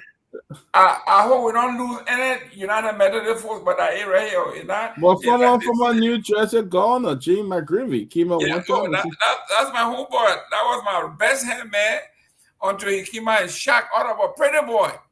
You see Yeah, that? but plenty of them like that. A lot of them stay hiding. They will come out one day, one by one. It's a Reverend Phil. A lot of them are like that. Reverend Phil Finney from the United Methodist, Rochester, New York, comes out as transgender doing sermon. Wow. Saying, I'm not becoming a woman. I'm giving up pretending to be a man. Jesus Christ. He says that his parents are not in support of this. Raphael said he has begun hormone replacement therapy and will change both his name and pronouns to reflect his gender identity. So he's going to be a woman? Yeah. Jesus Christ. He said he's going to change his pronoun from he to she. He's going to change a private part? Yes. He said he's going through the process. He said, I am not becoming a woman. I'm only giving up pretending to be a man. And I'm not if you're not a man, who the hell you are? Okay. I mean, see, a man or God don't want to tell the truth. You say, I'm not a woman, but I'm not a man. Then who the hell are you? Why are you going through the hormone therapy? Man, the people they are not. That's an inconsistency with a lot of Christians around the world. You know. Yeah. Inconsistency. Inconsistency. It's not only a Christian in office. Look at this one. The #1 gay city country of the world. Guess what? Guess which country? Italy. France. Oh no. Y'all gotta keep guessing. Y'all gotta keep guessing. Which country or which city? Which country? Officially the French. Brazil. The #1 country for gay is Israel. Baku. I Jesus brother them. I Jesus brother and sister them. You joking, Mr. Gayman? Are you serious? Yeah. That's it. Israel. Wow. Yeah. Yeah. #1 country, yeah. What? No, wow, that's a shame. WWJD, what would Jesus do? What would Jesus say? Yes. When he come back. He will pack plenty of them in the cartoon. And send them down to hell. Oh, Lord. Israel is, and these people call themselves, I know the chosen ones or the chosen tribes or whatever. Oh, yes. But anyway, you had a lot of homosexual activities in Sodom and Gomorrah for which they were destroyed, So some of those practices still within generations from those people. I mean, descendants from those people just, I guess, they just stay in them, Everybody think about the Netherlands and all of that. But when you talk about per capita and this and that, the safest place they say is Israel for gay and lesbian folks. So here we are. You go back. If you think you're going to Jerusalem, yes, sir. You going to Jerusalem, guys. Thank you very much for tuning in. Hamilton, we talk about Jen. Thank you very much.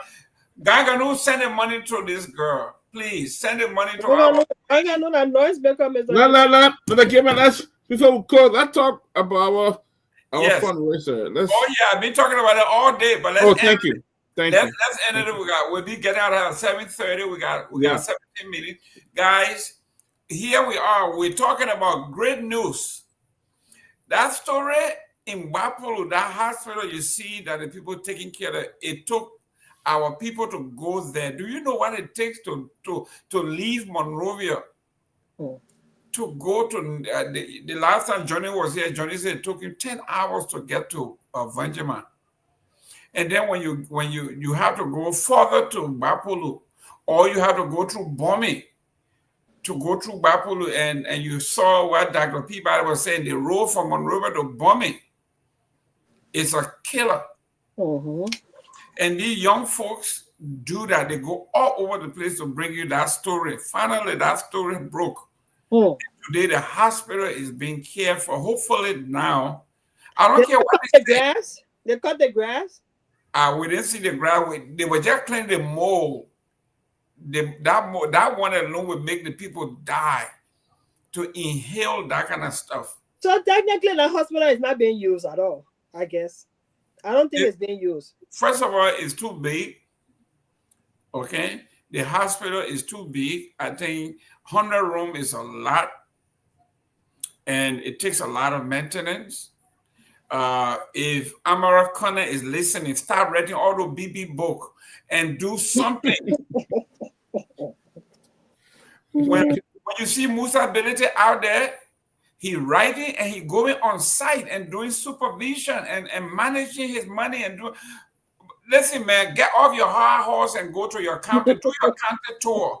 How big is Bapulu? It's only one town. Go and see what's going on at that hospital. You're writing all those everyday dictionary in your hand. You're writing and writing and writing, and your people die. Senator, you are a failure. Go and supervise your food. But anyway, to bring you that kind of news, it takes these kids to go on the motorcycle, ride in car for hours. You saw what they did today in Nimba. They were all over the place. It takes money. We have to appreciate them.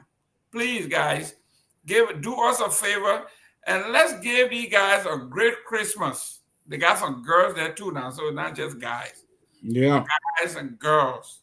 We want to make sure that our young women and men, they feel appreciated. You know how they feel? Sarah, you know how you do when your boyfriend tells you, honey, I love you, and this is the gold ring and all that, so you feel. So our cash app is the $sign TCA 2500. Our Zelle is 678-438-3003. And send wave in Monroe 088-297-311. You can do that. You send it to Monroe and go in one part. We will get it. If you send it to the Zelle, we'll get it. You send it to the TCA, we will have it. So please, Myean, can you put it in the chat room? Please check your cash app. Yeah, in our comment section. Okay, Sarah, thank you for your gift. Sarah sent us a gift. Sarah sent a gift. I will also say what's she say gone. You see how say can be? And she beat sale. Yeah, that $125 she gave. I am telling you. Say that people, man. I got it. Say that made my people shame again. Say that people, man. Don't mind. You don't know how to talk about that on Facebook. She beat sale. Say. I don't see him, sir. Come on, say the woman said she see you. Don't let it happen, man. No, we can't do this. Say is our man. No, I don't want to do this. But I try to say also, thank you, Jen. Thank you, Jen Maboro. So we got $25 from Say, $50 from Sarah, $100 from Jen. Jen always giving to us. Thank you so much, Jen. We receive a gift, God. Let's keep it going. I will make my donation by tomorrow as well, so we can tally up things. I got a lot of cash out for the birthday today, so I gotta share. You blessed, yeah. You got the blessing, right? Yeah. You see, Sarah is a smart woman. All the birthday gift that the one out she giving us, so ain't nothing coming from her pocket. The smart woman, I'm telling you. Yeah, whatever I give now, I gotta share. That's right. So you having the soup when? Saturday. This Saturday. Ah man, I can't make it. I gotta go to a funeral. Yeah, you going to that guy funeral? Madison, yeah. Yeah. Who Madison? A lot of my friends will be there. One Madison Mo. Madison Moore, yeah. Well, none of my friends will be there. Oh, yeah? Yeah, man. A very young man, promising young man. Well, I went to sympathize with I think his cousin. Okay. Yeah, Maron Sandy. Yeah, I'll be doing the eulogy of the week. Oh, that would be nice. Yeah. Oh, okay. I'll be there. Okay, let me before we close, let me go to my Zelle. So I can shut Gongloe up. Yeah, we got the Zelle and the stuff here, guys. So we encourage you to give the best you can. We have gift from Sarah. Let me see. So right now we are collecting $175, guys. We want to raise at least $1,500. Okay, I'm gonna give my donation tomorrow, and the guys in Liberia will definitely give as well. Good, Sylvester. So please donate, guys. For the last 11 or 12 minutes, can we raise like $300? Just the last 11, 12 minutes. If we can raise that, that'll be fine. Let me see here. We got But for the guys, if you look at the news, the Peabody Hospital, our team, the one that broke the news, guys. They broke the news. They went all the way there. Now they were in Nima today. All the way in Nima. Peabody, I sent you something before. What is it? Okay, 678, right? Yeah. Okay. You sent the wrong person. No. 678. And I'm gonna just make a list and put it in there. But guys, in the next 438. We got a gift from Sarah. We got a gift from Jan. We got a gift from Say Gongloe. Say was the first donor. And we're looking for, hopefully, from 9 to 20, we want to raise at least $2,000. We can do it. Doc, the Zelle, whose name is that? My name is Henry Peabody. Okay. Just put it in and let us know, and we'll tell you exactly. We'll give you a full detail of how much money and who got it. So if you donate and we didn't call your name, just put it in there, and then we'll go. But we got Sarah. Thank you for your gift as well. Happy birthday! But what are you doing on the main birthday, Sarah? Yeah, you muted. I said nothing. I just said here running my mouth. Wow, Sarah says that the day you should have cooked the soup so we can drive all the way to come up there.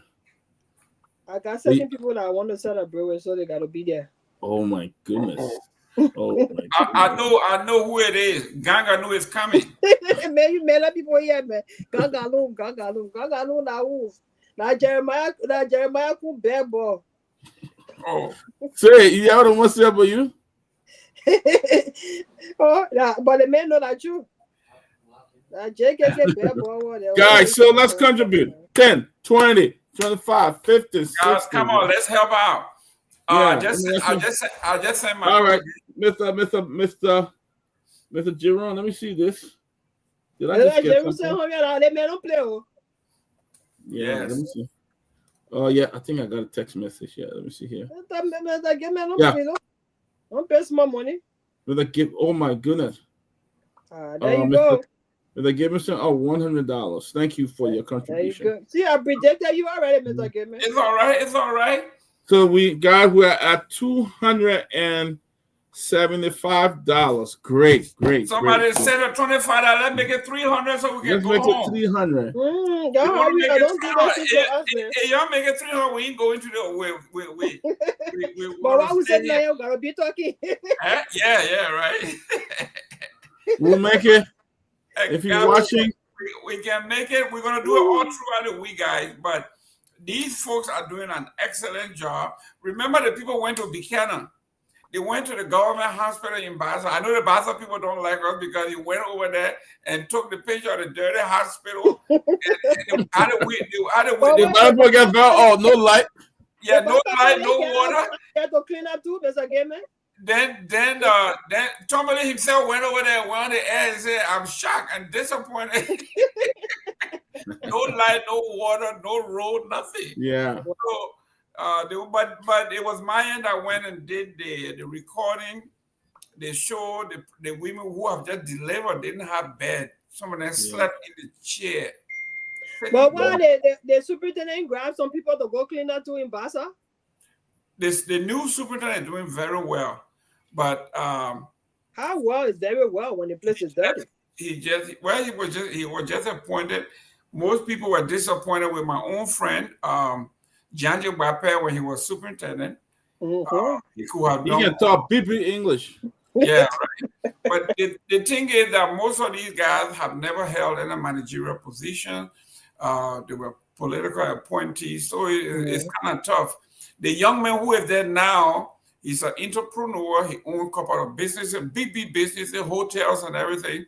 He traveled around the world. His name is Caillou Johnson. So few dollars doesn't, few dollars wouldn't attract his attention. He got a couple of hotels. He got beautiful homes. He got a successful business. So $5,000 here, $1,000 wouldn't move him. So that's why he's doing better. The other folks came from nowhere. Came to the job with flip-flop on. They had to go change from flip-flop to sneaker. By the time they buy shoes and all that, no hospital, no money for a hospital, none of that stuff. So Caillou Johnson is doing very well. I called him last week. He's going to come on here. That's good. That's very good. Yeah. They can talk about why they don't have light. How you have a whole big city that Buchanan, bigger city that Buchanan, and they don't even have light. That's a shame, man. That's a disgrace. Because we are needy people. We live under the water. We don't need light. Orange Grove got light, but you need light though. You really do. Listen, you got a big position. You ain't get light. That's ridiculous. And we had two pro-tem back to back. We had Besanga Finley. Now we got Nyobi Kanga, and both of them were very close to the president too. Besanga was very close to Ellie and very close to Weah. And then he close to Baka now. Yeah, and Nyobi Kanga is very close to Baka. So what are the people doing for their position to bring home the bacon? Yeah, people will tell you that's not a job. So they just look after themselves and their families. That's not nice. Yeah. So, guys, we need $25 more, please. Let us go. You got us in jail here. We can't leave because we can't get $25 from somebody. Guys, just send a cash out for $25. Somebody got to send $25. Don't need to send additional $25 because I just beat him up with $50. So if he wants to be like that, he got to send $quarter more. Garguah is gone. I know. Say he made out $25. He been out of here. Where's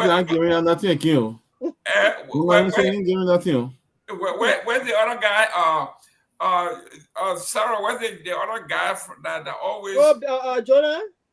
Jonah Jala. Yeah, Jonah Jala might be in Liberia. The more I got his appointment. You joking?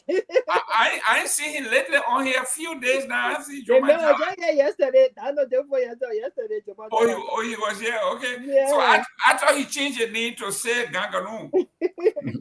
Jonah Jala is in the comment section, I believe, is he? No, not today.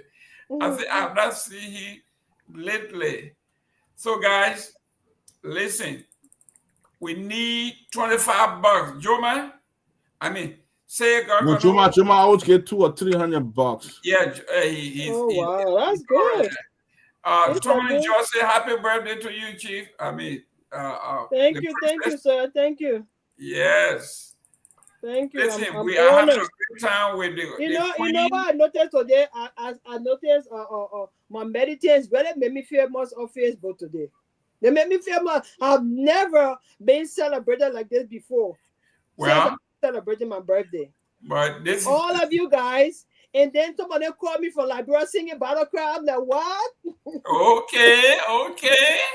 Listen, you're in the trenches. Listen.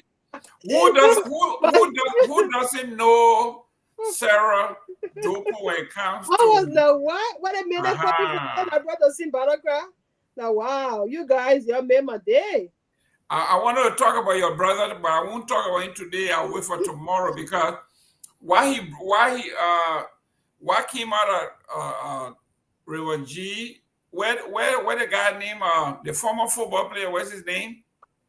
Segbe. I know Segbe broke the news today that because the government have bloated the payroll, they have begun to cut down the pay of the chiefs. They cut it 50% and divided among the new people they appointed. You joking? Yes. We discussed that. And the senior chief, they wanted to pay some money towards the building of their party headquarters. Yeah.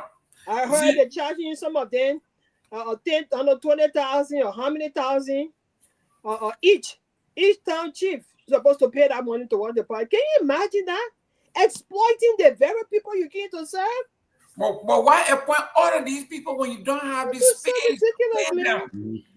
Just imagine, according to a Segway, some of the chiefs were making $50 US a month, right? They cut it on $25 because they want to give it to the other folks. Are you serious? $50 a month and you cut it down to 25? Yeah, because they hire a lot of other folks they want to put on jail like Torgbean used to do, right?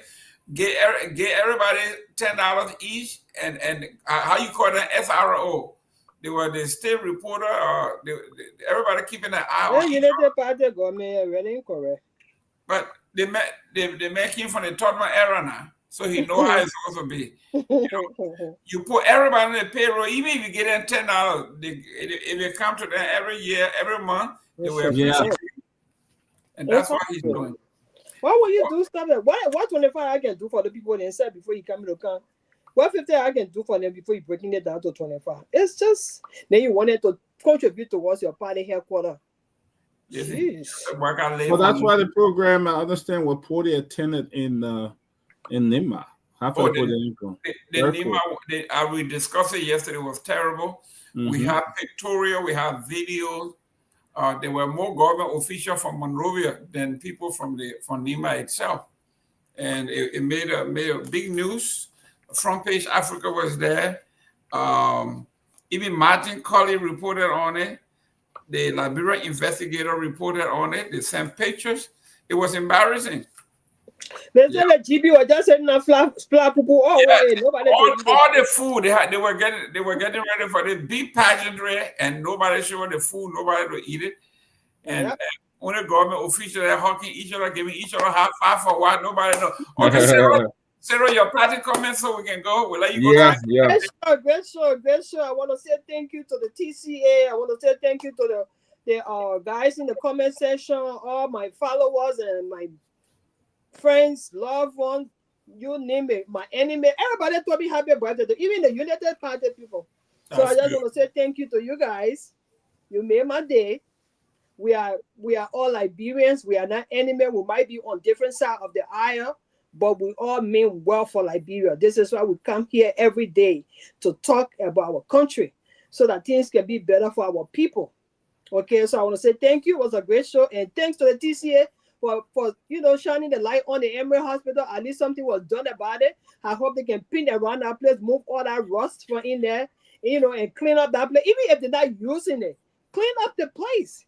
If somebody go in there, they can get sick from a mole or something. It's just common sense. Just clean up, But the senator can, get one or two things and give it to the guys or that to keep the place clean.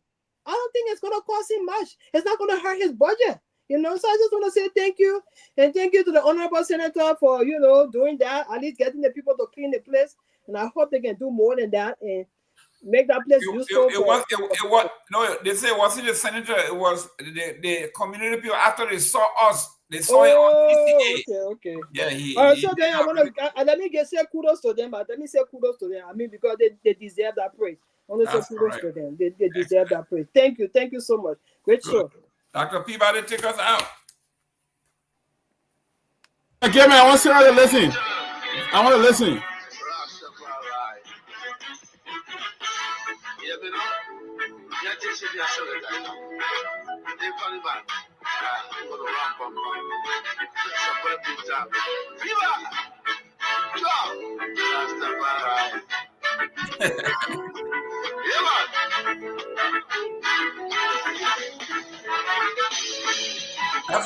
That's for the queen herself. And you know who's singing? President George Weah. That's what I'm Oh, saying. yeah. He's singing for the queen. Facebook, we own no copyright. Today is your birthday, so the king has to sing to the queen. That's what I hear, though. That's what I hear. I love it. I love it. Yeah, I love it. Hey. When Sarah is no copyright. Happy birthday. Hey. Yes. Birthday. We're gonna wrap up. You know that the president is gifted. Listen, some people, God makes them different. Whether you like them or not, that's what it is. Happy birthday. I'm gonna be rocking that song on Saturday, man. That for me to move even more. Okay, guys, see you tomorrow. Oh, thank you so All right, much. guys. Sarah, thank you. All right. Thank you, guys. Thank you for joining us. Facebook, we own no copyright. This song is for Miss Sarah Dopoh, wishing her a happy birthday here.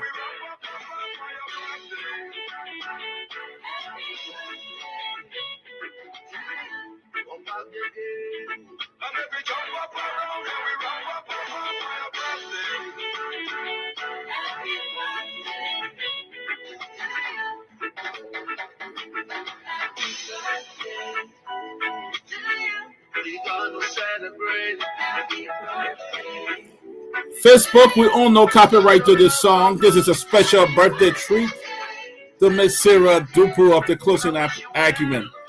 On behalf of the Closing Acumen, Sarah, we wish you happy birthday. Enjoy your birthday.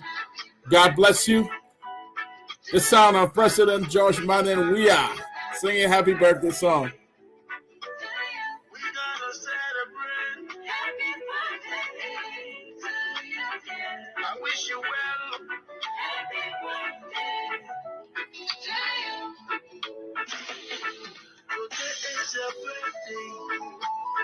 So we got to celebrate and have a good time.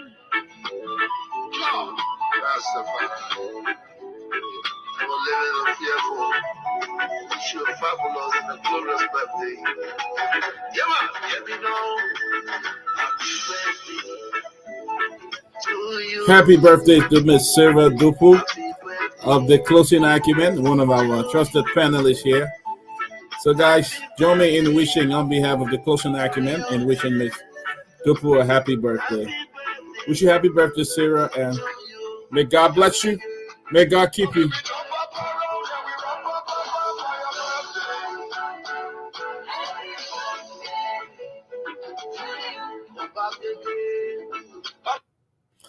Well, ladies and gentlemen, thank you for joining us on the Closing Acumen here today. This is Dr. Peabody and the entire team. We want to wish Sarah a happy birthday. But thank you for joining us. We'll be back here tomorrow again at 4 o'clock to start another exciting show. Don't forget, go to our Cash App to donate to our special Christmas offering that we have to send to Liberia to just put smile on the guys who have been working with us, going from villages, going to the different town, different city, to make sure that you get the right news here. Thank you again. And guys, have a good night. Talk to you later. Bye-bye.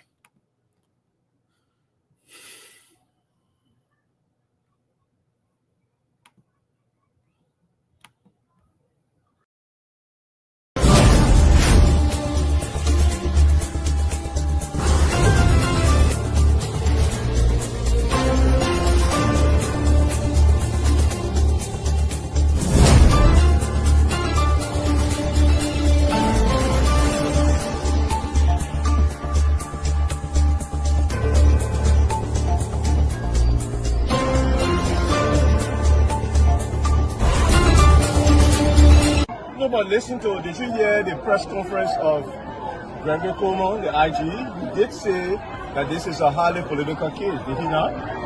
So you don't take the partisans' word for it, you take the IG's word for it. We elect on 85 irresponsible men what happened to our country. We elect on 85 irresponsible men to govern this country, not to be very irresponsible. Please place your left hand on the Bible being held by your wife, and you will kindly raise your right hand, sir. And repeat after me. All standing, please. I, Joseph Newman Boyka Sr.,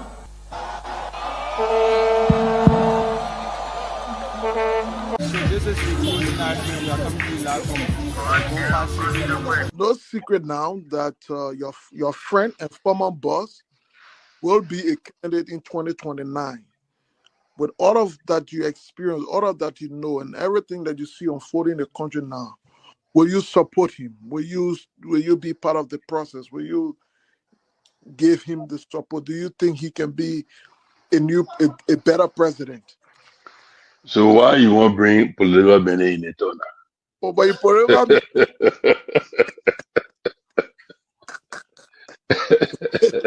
you're political man, before you go out, very active. I plead the fifth again. Okay. When 2029 come and pass, then you finally leave. Mission is completed.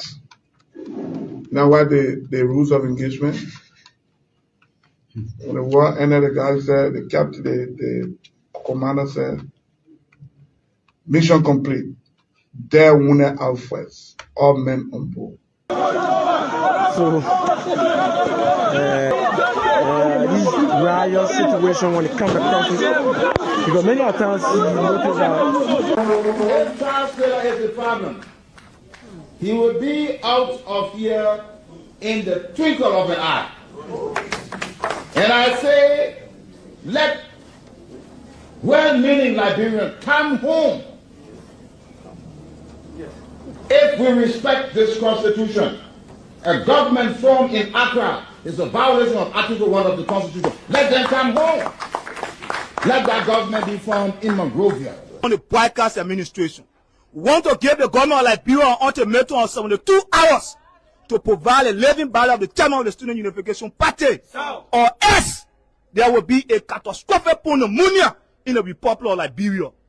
To arrest the chairman of the Student Unification Party, only because the government feel intimidated about the Vanguard Party advocacies.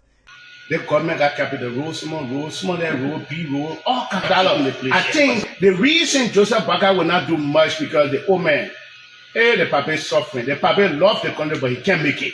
The criminal there around him, they sophisticated than him. They are sophisticated criminals, so they can't make it.